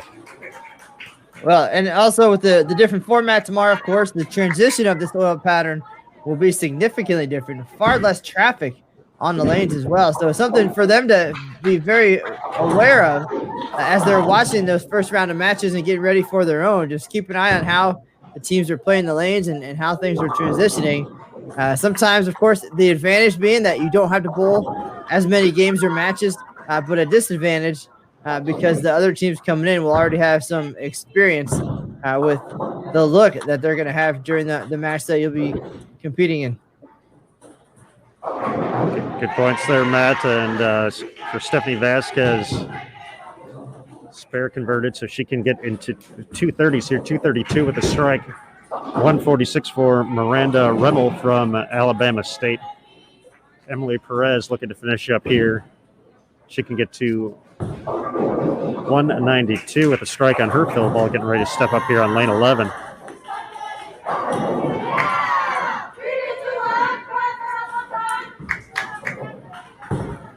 I know the all-important race for that second first round bye. Talked about a lot about it last game. Jackson State bowling on 9 and 10. They're putting together a nice little game themselves here. They definitely can toss up 1,000 and change. Taking a look at Texas Southern over on 5 and 6. Their scoring pace has fallen a little bit, so with a good finish here, Jackson State can overtake that second spot. They were the top seed heading into the bracket finals in 2019, so for JSU looking for a little redemption, and they're finding some strikes here as well, which is going to be very important to finding, that right look heading into the fifth and final game here today. And not often, Aaron, on day one, we get that kind of excitement, of course, but as it winds down, calculators will be out and some crunching. Yes, 6 of the 7 teams will advance, but still some potential excitement and drama in the seating as it moves around it, of course, with the buys on the line. And a ton of pins out there, right, for this traditional game. So could be the perfect time for those maybe not watching to jump in. We did the heavy lifting. We got to that exciting part. Come in, check out the highlights and the photo finish, perhaps. Absolutely, yeah. That's a good point there, folks. Let your friends, let your family know you're watching Bowl TV and the SWAC Championship. Your favorite SWAC teams competing here on the lanes for one more game today and match play tomorrow. And for the folks who are looking to get into Bowl TV, try it out. A lot of great options and a lot of great events coming up. This is we're starting to hit our peak season as far as live event coverage. That's all going to be starting basically next week, March 29th, with the USBC Masters. So we're going to have a whole bunch of coverage from that leading up to the TV show, and of course the U.S. Open follows that. We will be there for all of that as well. So on the collegiate side, sectionals coming up after that, ITCs and ISCs to start in May. PWBA kicking back off again. It's a great time to be a fan of Bowl TV, folks. So if you got some friends who are interested, want to give it a shot, we obviously have event tickets specifically to watch live, like I'm sure some of you purchased for this event, but looking at the monthly recurring, $9.95 for the annual subscription, $79.95. Both of those coming with transaction fees as well. This is a time to get it, try it out, see if you like Bowl TV a bunch, because this is going to be the exciting couple months here when we really pick up the pace, and we're going to be striking here on Bowl TV like Prairie View is striking on the lanes at the ITRC.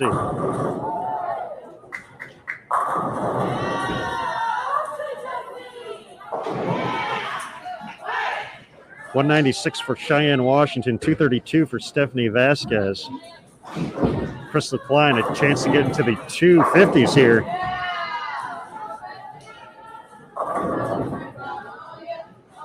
Got to the pocket, the good old 4-5.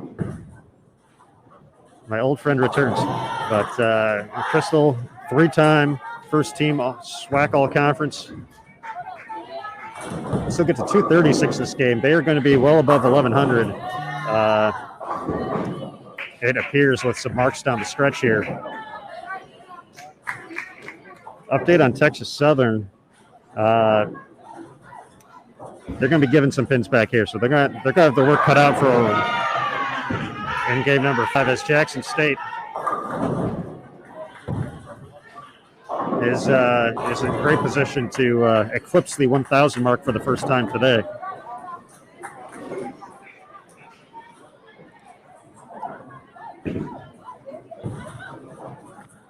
.224 for Crystal Klein.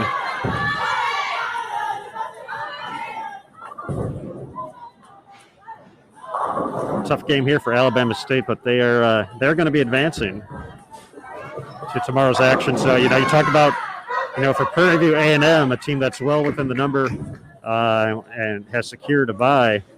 Essentially, it's all about learning. But for Alabama State, they're a good team. They've proven they're got some great players, a lot of depth, a lot of chemistry. But today wasn't their day. We've seen them do some great things on the lanes, and it looks like they're still trying to figure out everything on this 43-foot pattern. So, conversely, the way Prairie View A&M has gotten out ahead, they can try some things. Alabama State in position to make it to tomorrow, potentially can start looking at things as well and try to figure out the X's and O's to get the right look on the fresh. So it's all about game plan and going in ready. It's going to be a fast pace tomorrow, and they do have the double elimination, so an opportunity there. But nobody wants to have to roll through the elimination bracket. You want to get the job done as quick as you can and come in ready. Absolutely. So this is going to be the high game of the day so far here for Prairie View A&M. High game of the SWAC Championship so far as well. There's the double in the 10th from Patricia Rosales. So just running down the scores right now. Asia Wren, 269. Stephanie Vasquez, 232. Cheyenne Washington, 196. Crystal Klein, 224. And Patricia Rosales can get to 195 with a strike here on her fill ball. That would be 11-16 with the strike, which is a number. Now we talked about a little bit about the pattern, 43 feet. 3.5 to 1 on the ratio. So players are going to have the opportunity to throw some strikes, get to the pocket. But consistently finding a way to carry for across the whole team has been very cool, very fun to watch. As just a bowling fan in general, Prairie View's been doing some cool things today as they wrap that game up. 11-16 in the books for the Panthers. 8:58 for Alabama State. Jackson State to our left. What can I get to? This is me doing math right now. They can get to about 10:30. They got the 245 you see standing up there on lane 10. So if they can convert that, chance to get to 10:29, I believe technically. So right around 10:30. So they are going to catapult into the second spot after a tough game from Texas Southern. Taking a look at the lineup for our final game of the day. Over on 3 and 4, we're going to have Alabama A&M and Texas Southern. On 5 and 6, Prairie View is going to bowl unopposed.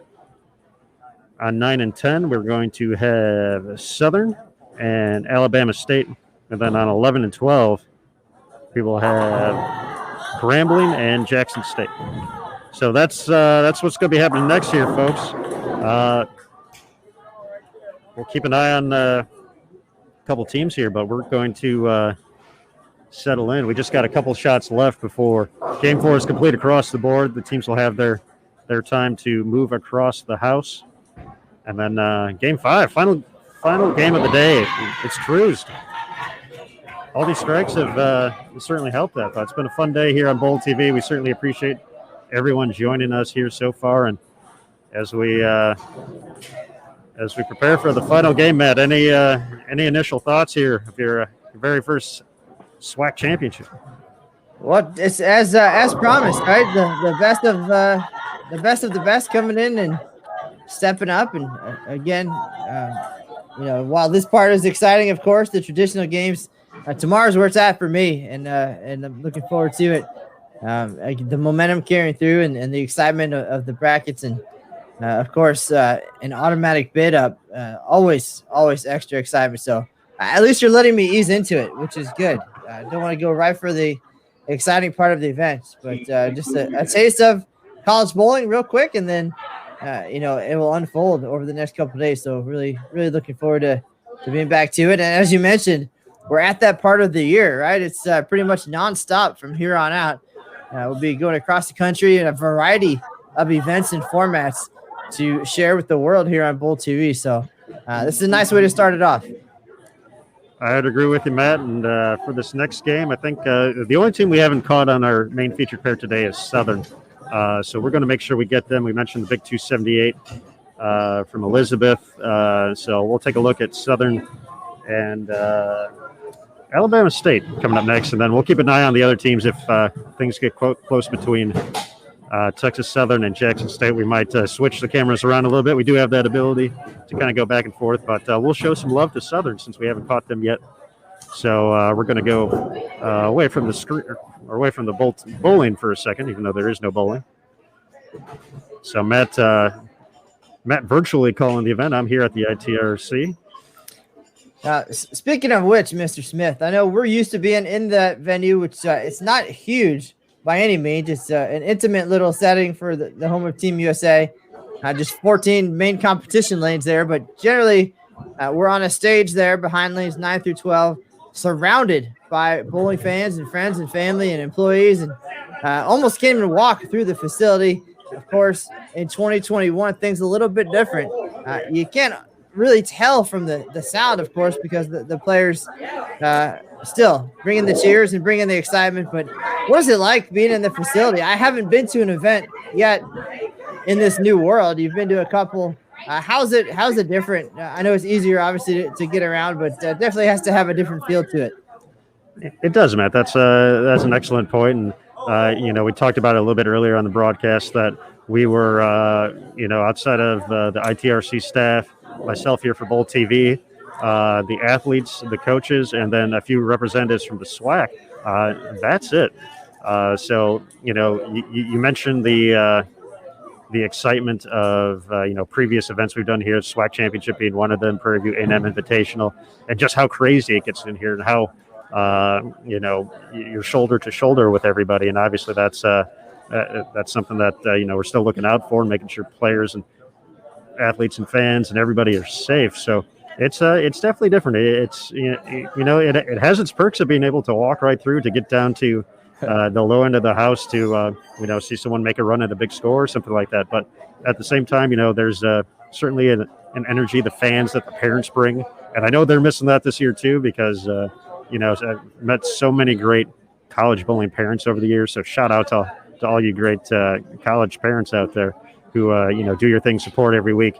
Say hi to us at the Bowl TV booth. We definitely appreciate it. It's definitely different, but I'm happy to see the the student athletes really bring that energy just like before. So I know they were excited to get back on the lanes, and it's great to see in person. This is my second event to actually be at. I was at the Hoosier Classic as well, and definitely a little different, but even though the area behind the settee is a little calmer, all the excitement, all the energy, all the good times on the lanes, getting ready on the approach is still all there, which is what makes it great. So with that, Matt, we're going to go ahead and let Southern and Alabama State settle in. We'll get you some lineups and we'll get you some standings as soon as we get them. But, folks, we're going to sit back. Game 5 getting underway here. SWAC Championship, final game of qualifying to determine our seeding in top 6 for match play competition tomorrow. So for Matt Canzaro, I'm Aaron Smith. We'll be back here in just a couple of minutes here on Bowl TV. But settle in, enjoy, and thanks for tuning in.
All right, everybody, we are in a game number 5 of 5. Last game underway here at the SWAC Championships. Qualifying for match play going on. Top 6 teams out of the 7 in the field will advance. It looks like Prairie View A&M, Texas Southern, Jackson State, Alabama A&M, and Southern University are in position to move on to the next round and continue their quest to earn a spot at the NCAA Bowling Championships here in 21, taking place next month in Kansas City, Missouri. We're still waiting for a Game 4 update. As soon as we got that, we will get that to you. We just wanted to get the team lineups out for the moment. Alabama State, they're starting with the same lineup that they used last game.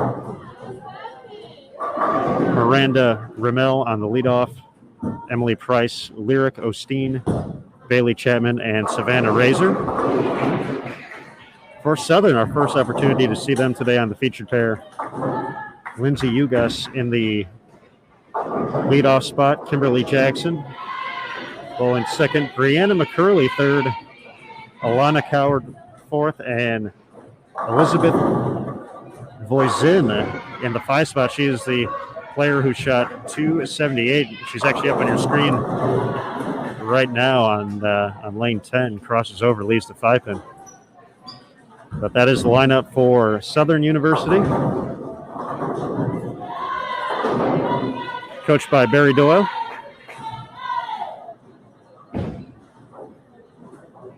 That's what we got for right now, folks. Once again, as soon as we get an update on scores, we'll let you know. And as we wrap things up, we will give you the quick rundown and look ahead to tomorrow for continued action here at the SWAC Championship on BowlTV.com. So once again, big thanks to everyone for joining us throughout the course of the day. Hope you've had a little fun along the way. Got to watch some great bowling here on this 43-foot pattern with these great student athletes. But everybody hang tight. Still a couple frames to go before we wrap up our coverage today. So be sure to check it out. Tell your friends. We hope to see you all weekend here on Bowl TV. But let's sit back and enjoy the final few frames here of qualifying. The 2021 SWAC Championship at the International Training and Research Center in Arlington, Texas.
All right, everybody. We're here in the back stretch of Game 5, final game of qualifying here at the 2021 SWAC Championship. We do have an update for the standings here. We're going to read off to you. To nobody's surprise, Prairie View A&M has extended its lead, 43-27, more than 500 pins up on second place Jackson State, 38-23. So Prairie View has definitely secured one of the two byes heading into match play tomorrow. Jackson State University, as we mentioned, 38-23 in second. They have about 150 pins to work with against Texas Southern to retain a bye for themselves. Texas Southern at 36-76. Moving to the fourth, big jump. Southern making their way up the standings, 35-04. Alabama State falls to 34-97. And sixth place is Alabama A&M at 34-55.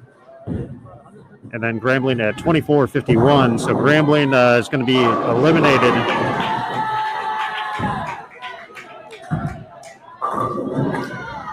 As qualifying wraps up, so top 6 teams advancing. But there still can definitely be some jockeying for those final spots. So I mentioned top 2 seeds get a bye into the next round. But Texas Southern, Alabama State, and Alabama A&M, especially Southern, Alabama State, and Alabama A&M, all within about 50 pins of each other heading into this game. So certainly anything can happen. Of course, that does determine the seeding for the matches. The 3 and 6 match, the 4 and 5 match. So definitely a lot to gain here. Moving into this final game.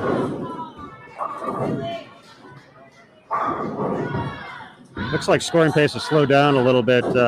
Taking a quick glance around the house.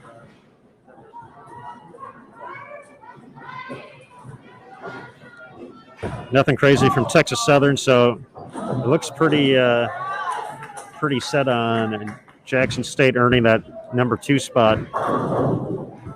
And the bye heading into match play. In the individual standings, top 3 players still from Prairie View A&M. Asia Wren with that big 269 last game. Moved into first place overall at 926. Crystal Klein at 912. Your top 2, Patricia Rosales, 869 in third. Capri Howard from Jackson State moved into the top 4 with 841, and then Elizabeth Voisin from Southern with that big 278 game moved all the way into 5th place with 833. So if you want to catch a shot of her striking in the 10th frame from that game, head over to our Instagram page, US Bowling Congress. You can see a shot there of Elizabeth knocking all 10 back. Of course, we will have some links for stats and such available on our social media channels at the conclusion here today. Once we get all those official for the day. You can follow us on social media, the United States Bowling Congress, the Sport of Bowling USBC on Facebook, at USBC on Twitter, and as we mentioned, at US Bowling Congress on Instagram. The kids call it the gram nowadays.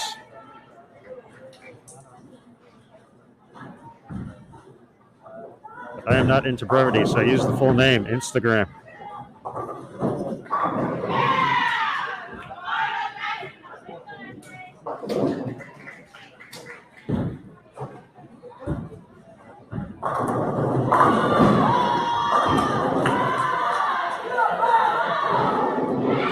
Nothing crazy from Prairie View and A&M this game. They're on 5 and 6, but really no need for them to go too crazy other than for players going for individual accolades. It appears Asia Wren is going to hold on to the top individual spot.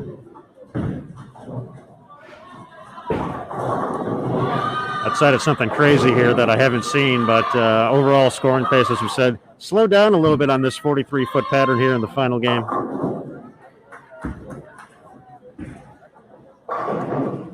Looks like lanes 11 and 12, Jackson State and Grambling will be the last to finish. They are middle of the 8th frame right now. We are just starting the 10th here in front of us with Alabama State and Southern University.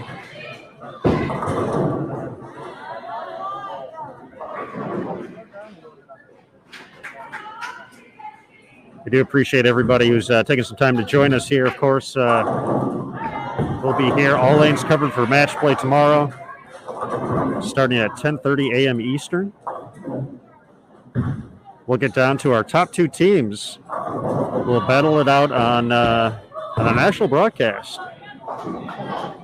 It will be an ESPN affiliate. I believe it's going to be ESPNU, potentially ESPN3. That will be carrying it, but that'll be Sunday at 2 p.m. Eastern to determine the SWAC champion for 2021.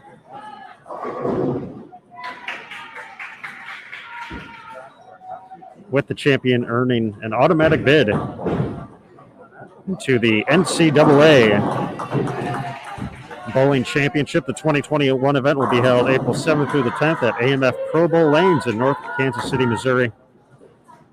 16 teams are making it to the double elimination event. 6 conference champions receive an automatic bid, and 10 teams will be at-large selections. The selection show for the NCAA will be March 31st. So NCAA fans, put that down on your calendar. It's always cool to see the at-large selections. Get to see some team reactions and such as well on social media as well. Be sure to follow these teams on social media, folks, as well. A lot of cool stuff, a lot of updates throughout the course of the season. So you can see how your favorite student athletes are performing, or, even if you have a young athlete who's potentially looking to join college and the college bowling ranks sometime soon, get to see what the team's all about, get to see how they compete, where they compete. It's cool stuff. I enjoy it. I enjoy weekends just to see those updates. Every once in a while, you get to see something super cool, Baker 300, individual 300s. Those are so awesome to see once they happen. Almost had one here today. Had the front 8. We were getting ready to go crazy here on Bowl TV, but 10-pin, unfortunately, as it so often has, stopped for bonus strikes. That individual, Asia Wren from Prairie View A&M, looks like she's going to be our tournament MVP here for the qualifying portion.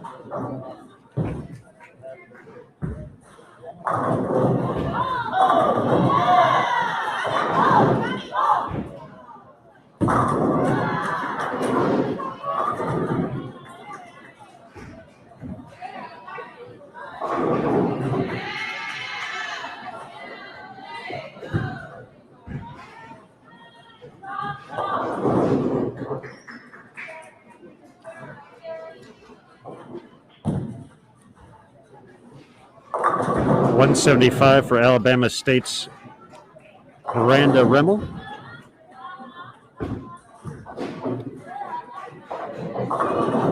Emily Price with 212. Lyric Osteen get to 164 still. All those for Alabama State. For Southern so far in the books, Lindsay Ugas, 148. Kimberly Jackson, 148. With that spare there, Brianna McCurley still get to 151. Alana Coward for Southern in the 4 spot. Max score 202. She can lead the way this game for the Jaguars.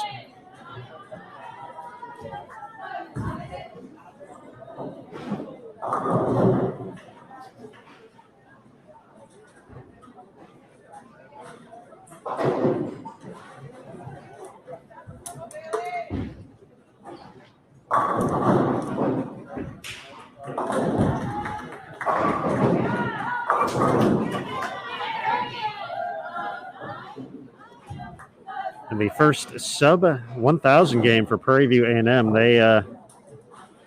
They wrap up qualifying with 938.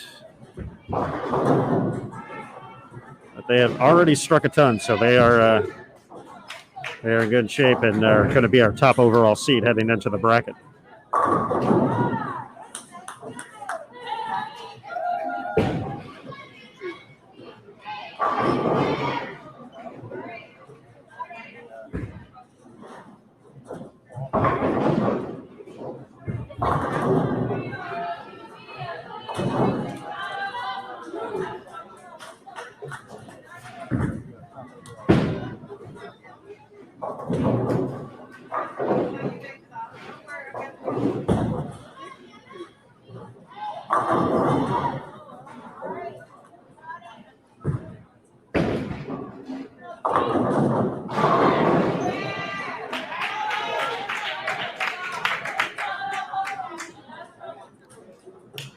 As we finish up our final couple shots here on 9 and 10, let's bring in Matt Cannizzaro once again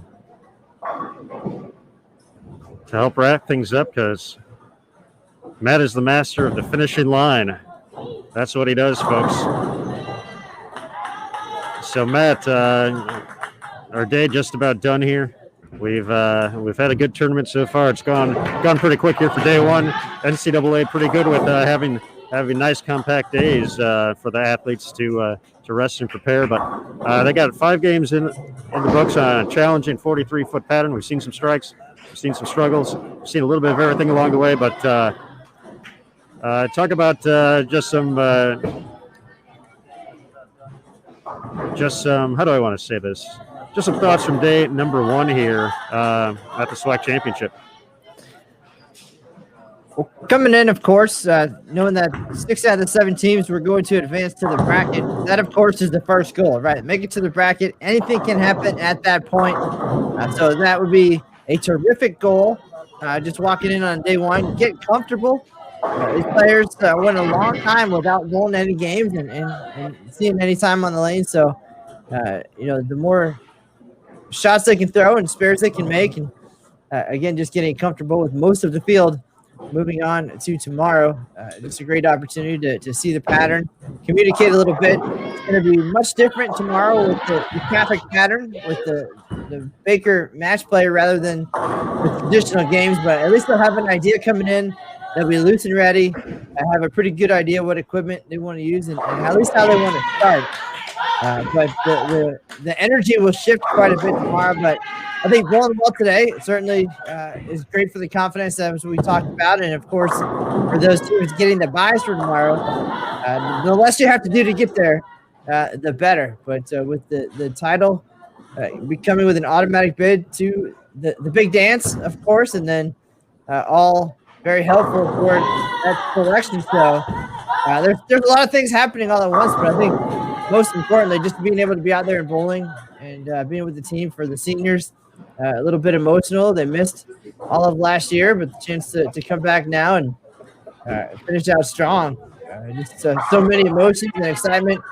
And again, we get to be a part of it and bring it all to you here live on Bowl TV. Now, Matt, as we get our fill balls here from Southern and Alabama State. And for Elizabeth, after the big 278, some struggles, missed some spares, but 170 finish, 807 for Southern. So she's going to finish right around even for her 5 games. But the player I want to talk about for a quick second is Savannah Razor from Alabama State. She was the player of the year for the SWAC conference. And, today wasn't necessarily her day. But she just finished with that strike there, 216, to help Alabama State to 923. So that's going to definitely push them ahead of Southern. So they're going to move up a spot. But she finished with the last 6 strikes. She had a tough day, but she's a phenomenal bowler. We've all been there where we've had days that just haven't gone our way. But what's it like finishing with making some good shots down the stretch, knowing that hey, we can't have great days every day, but I threw some good shots. I'm going to help my team tomorrow. Talk a little bit about being able to bounce back after a rough day on the lanes to find some momentum, find some success looking ahead.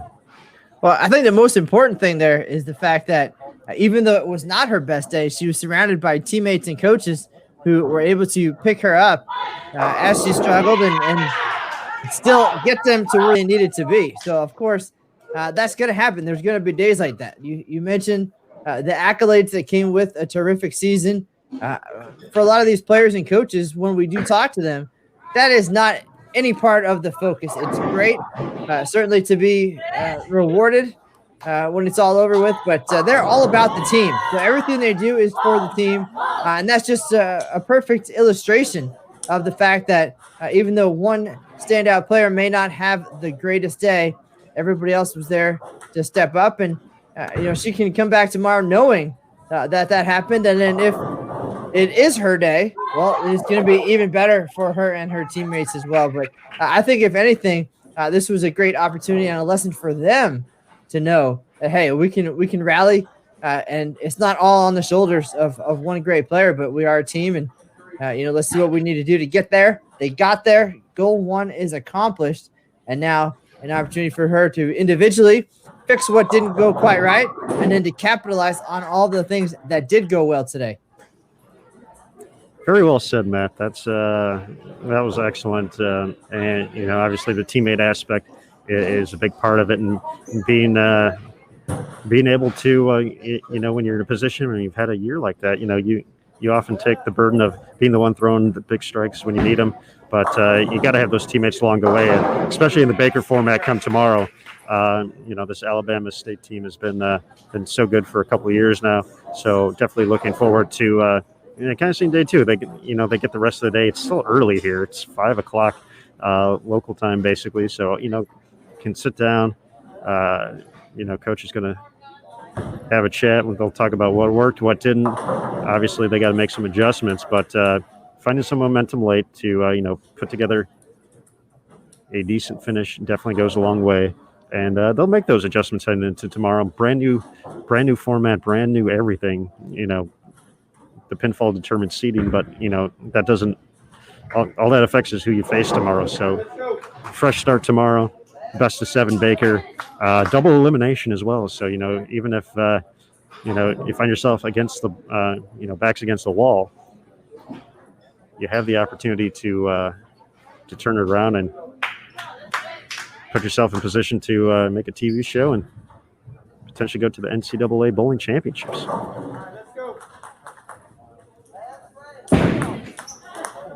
All right, just one pair left to go, and as you can see at the bottom of the screen there, if you're on a desktop or mobile, we just have 11 and 12 left as live. So 10th frame underway for Jackson State and Grambling. The rest of the house is pretty much cleared out, so it's I feel like I'm talking too loud now, which is funny because when we were in covering the Kickoff Classic, obviously we weren't inside the building. But it felt like even then at times it's like you don't want to be too loud, even though I wasn't in the same room as them. But yes, this is one thing I forgot about that since it's been a while since we've done some live events is having to manage my the tone and pitch of my voice. So I feel like I'm whispering right now. Oh, you're coming across loud and clear. So tomorrow probably a different atmosphere, and then. Of course, we won't have the finals when it'll be super quiet. That'll be on television. So you get to sit back and relax and just watch that just for fun. It's going to be fun. We'll have a full recap of the entire weekend's event on bowl.com on Sunday, late Sunday afternoon, Sunday evening. Once we have all the good information, know who won, get the pictures, all that good stuff. So definitely looking forward to it. It's been like I said, this has been an event we've covered historically over the past few years. This is as you mentioned, your first time covering, my first time as well. So usually we're already off on the road at this point for the USBC Open Championships, the USBC Women's Championships, USBC sectionals, ITC and ISC sectionals usually right around this time as well most years. So, this is the first opportunity to take in the SWAC Championship, but very impressed so far. The student athletes, the teams, the coaches, all have been all have been great so far. The SWAC staff that's on site as well. So a big shout out to them for making this championship take place, and of course the ITRC staff as well. Nick Harishny going crazy out here doing everything Nick does. Stephen Padilla, our official today. So it's been a great day here bowling at the ITRC.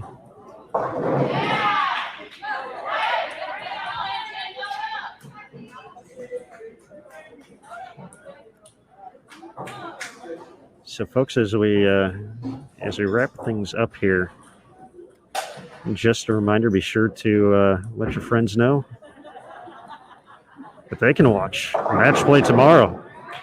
If your team is advancing, you will not want to miss it. We'll have every pair covered, so you'll be able to watch any match you would like throughout the course of the entire double elimination match play bracket. A few different price points to watch. If you just want to watch tomorrow, $5.95. If you want to pick up a monthly, it's such a great idea to pick up a monthly subscription right now, because you get the Masters, you get the U.S. Open. Heck, you'll even get ITC and ISC sectionals all within that for $9.95. That is recurring, so always keep an eye out for that. Annual for $79.95. All those also include a transaction fee, just as a heads up. But yeah, this is we said a little bit earlier, this is the time when businesses begin to pick up here. Once again, the way we like it, the way we've been so accustomed to in the past, with events happening left and right, and busy weekends left and right, and Bowl TV fired up for you on your big screen, on your laptop, on your mobile device. So this is the time to check it out, folks. Bowl TV is going to be busy coming up in the next few months.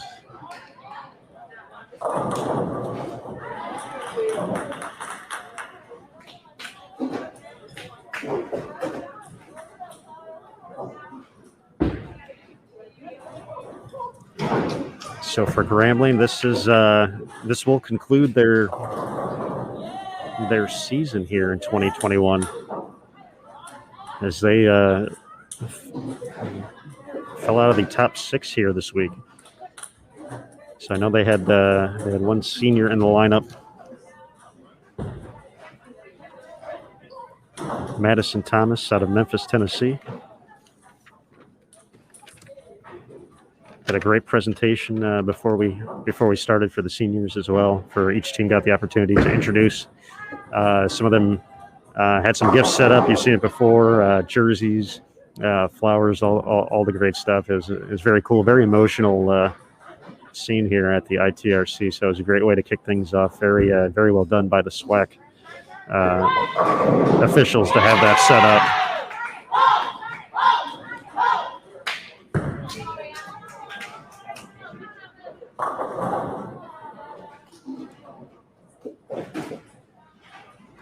So a chance to get to 900 here for Jackson State, but will be more than enough to hold on to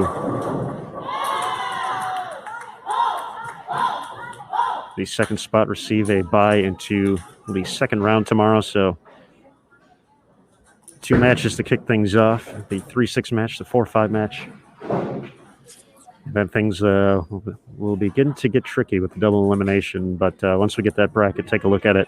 We'll figure it out. We'll figure where we're going, what pairs, and we'll have it all covered right here on Bowl TV.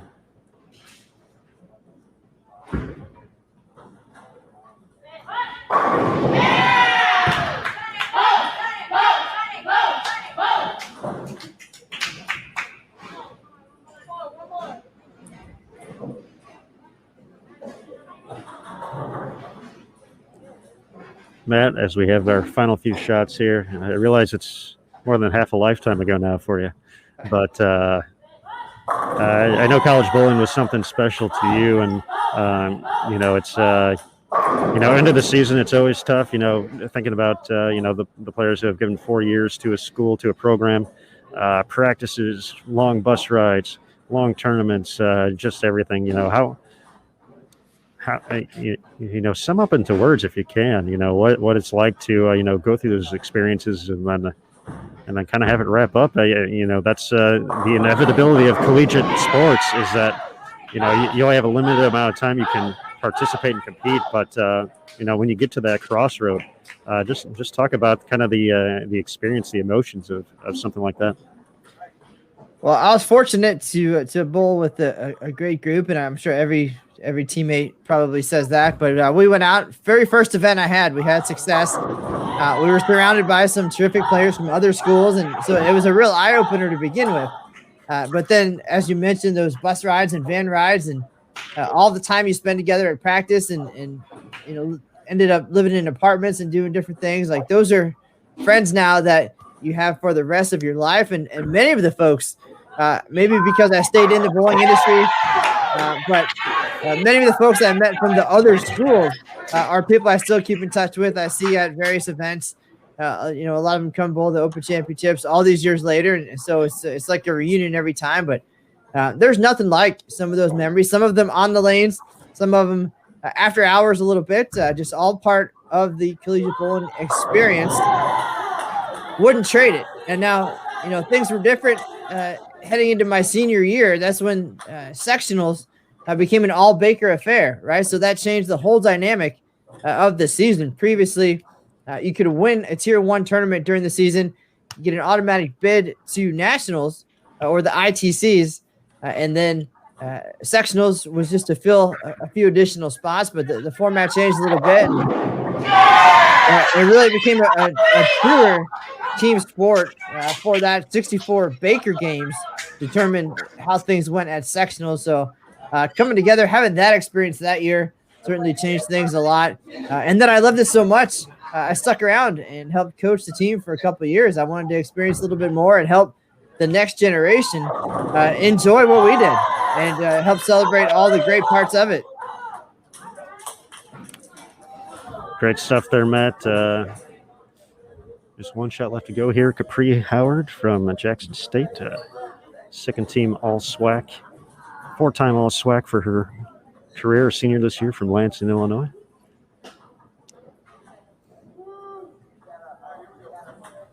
Final shot of the day here, folks. There it is. All three in the 10th.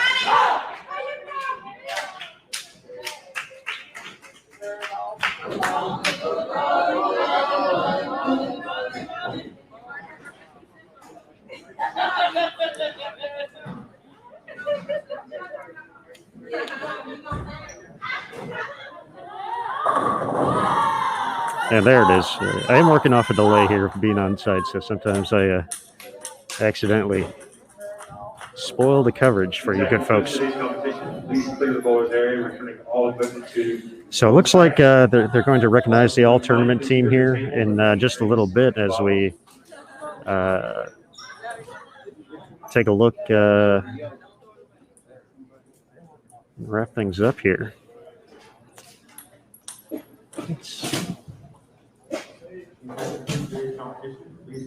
I think we can actually get this, but Matt, we'll go ahead and let you go for the day to prep for tomorrow morning. So once again, a big thank you to you for helping us today and having some fun here at the SWAC, and look forward to some more of it tomorrow with you on Bowl TV. Absolutely, sir. Keep up the good work. Enjoy the environment there, and I'll be here whatever you need tomorrow. And look forward to some Baker action and some brackets and good stuff. Good way to spend a weekend. Absolutely. Thank you, Matt. We're going to go ahead and get set up here for the all-tournament team presentation. So, folks, we'll go ahead and move the cameras. Everybody hang tight, and we'll be right back here on Bowl TV. We're just going to let that run so we can get some pictures for social as well. But sit back and enjoy.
we could please have everyone's attention, please.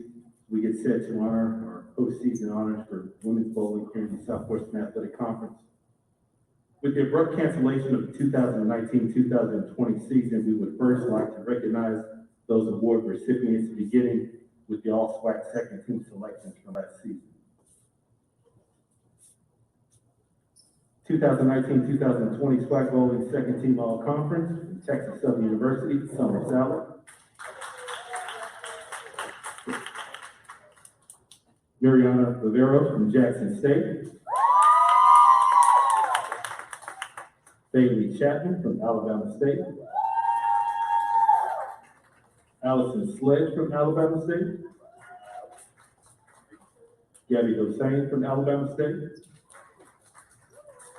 Now your first team all-conference selections. Patricia Rosales from Prairie View A&M. Crystal Klein from Prairie View A&M. Capri Howard from Jackson State. Alizé Stevenson from Alabama State. And Tiara Jackson from Jackson State. Now for your individual award winners. 2019-2020 SWAC Freshman of the Year from Prairie View A&M, Patricia Rosales. 2019-2020 SWAC Bowler of the Year from Prairie View A&M, Patricia Rosales. And your 2019-2020 SWAC Bowling Coach of the Year from Prairie View A&M, Glenn White. Your 2019-2020 SWAC Regular Season Champions, Prairie View A&M University. And now time for the 2020-2021 award winners, beginning with the All-SWAC second team selections. From Jackson State University, Capri Howard. From Prairie View A&M University, Asia Ridden. From Texas Southern University, Evan Smith.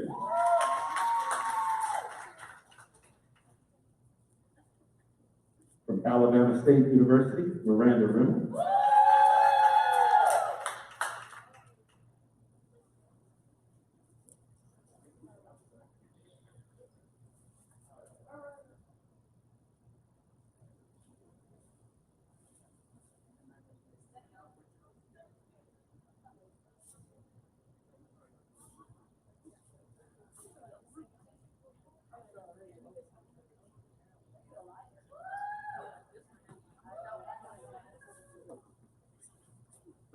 From Texas Southern University, Cassie De La Fuente.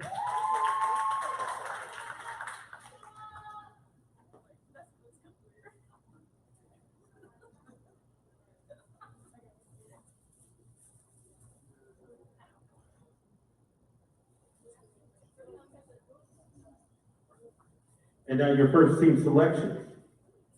From Alabama State University, Savannah Razor.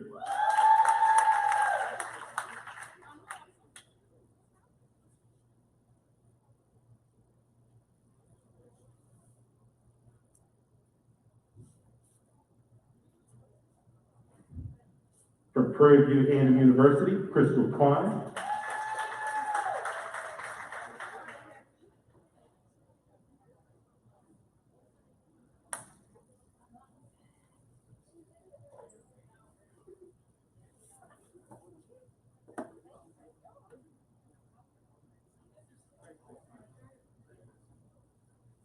From Prairie View A&M University, Cheyenne Washington.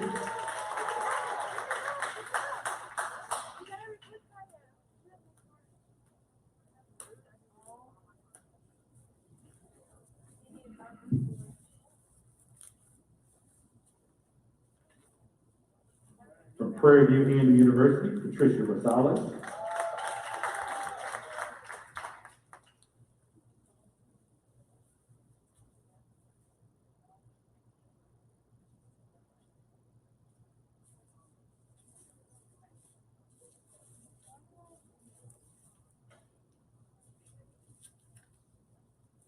And from Jackson State University, Kaya Gray.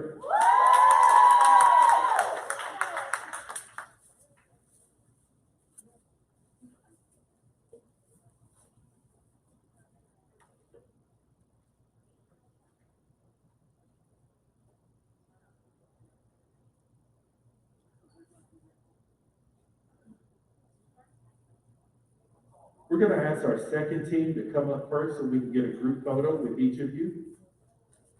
All of our second team members, Capri Howard, Asia Riff, Evan Smith, Miranda Ribble, and Kathy Delafonte.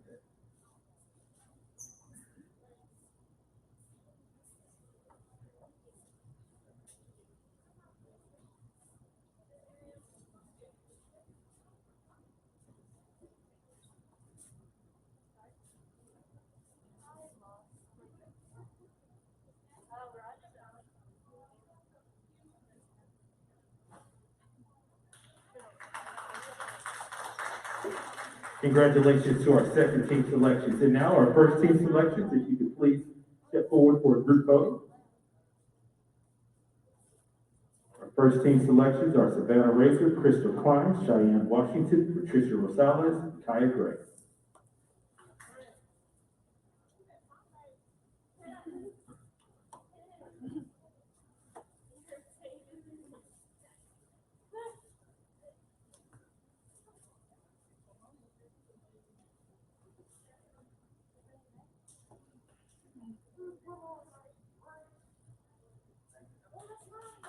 Congratulations. And now time for our individual award winners, beginning with the SWAC Freshman of the Year from Alabama State University, Savannah Racer.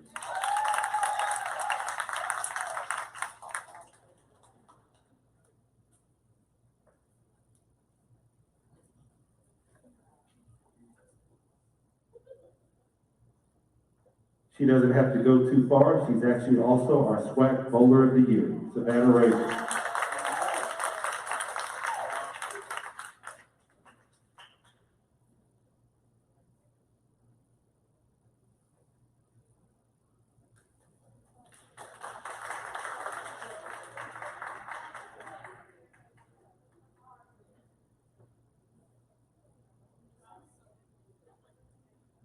Last but not least, we'd like to take this opportunity to congratulate and welcome your 2020-2021 SWAC Coach of the Year from Prairie View University, Glenn White.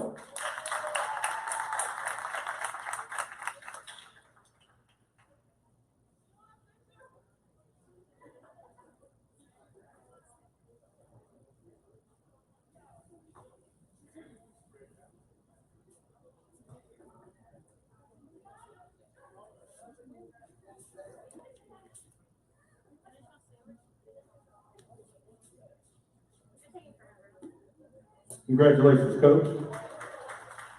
How about a round of applause for all of our all-conference first and second teams and individual award winners.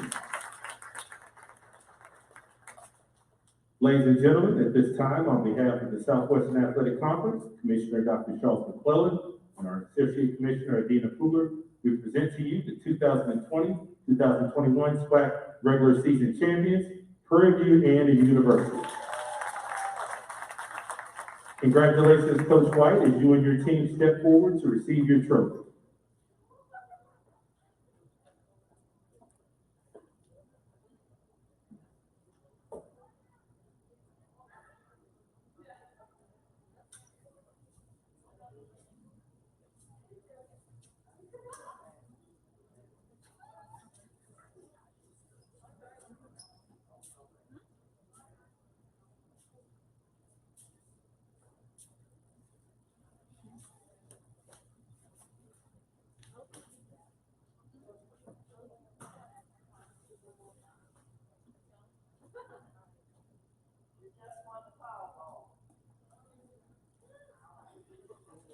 This concludes our awards presentation. Before we go, the Southwestern Athletic Conference would like to send a special thank you to the Bowling ITRC staff facility, most importantly, Nick and his staff, as well as our SWAC officials, and to you, our student athletes and coaches. Thank you.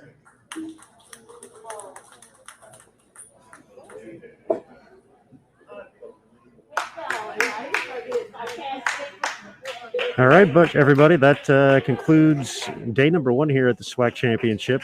That was actually the presentation for the postseason honors for the SWAC conference. So very cool to see, and congratulations to all those student athletes on their awards, and of course Prairie View A&M for winning the regular season SWAC title. So we dropped some standings in in the chat, but Prairie View 52-65 leaned the way. Jackson State got the second bye 47-48. Texas Southern 44-98. Alabama State 44-20. Alabama A&M 43-67. Southern 43-11. And Grambling State 30-25. Individually, Asia Wren from Prairie View 11-19 for her 5-game totals, 223 average. To lead the way, Patricia Rosales second with 1,084. Crystal Klein in third from Prairie View, 1,082. Capri Howard from Jackson State, 1,025, and her teammate Kaya Gray rounds out the top 5, 1,023. So those are the stats. We're going to go ahead and get some stuff up on Sport of Bowling USBC on Facebook, at USBC on Twitter, at US Bowling Congress on Instagram, just to get you ready for tomorrow. Once again, match play is going to start 10:30 p.m. or a.m. Excuse me, 10:30 p.m. would be way too late. 10:30 a.m. Eastern, 9:30 local time here at the ITRC, and then we will get down from 6 teams to 2 for Sundays at finals, which will be nationally televised on an ESPN affiliate. But folks, that's going to do it for now. So once again, big thanks to the ITRC staff, Nick Harishny, Lou Marquez and company, Stephen Padilla, our official, the SWAC conference, all the coaches, the athletes, student athletes, and of course, everyone watching on Bolt TV. We definitely appreciate it and enjoy being back here. But a big thanks once again to my broadcast partner, Matt Canzaro. For Aaron Smith, we're signing off. We'll see you guys tomorrow, 10:30 a.m. Eastern, right here on Bolt TV for Match Play. So everybody hang tight, and we'll see you soon right here on Bolt TV. Remember, folks, on Bolt TV, bowling lives here. Have a great night.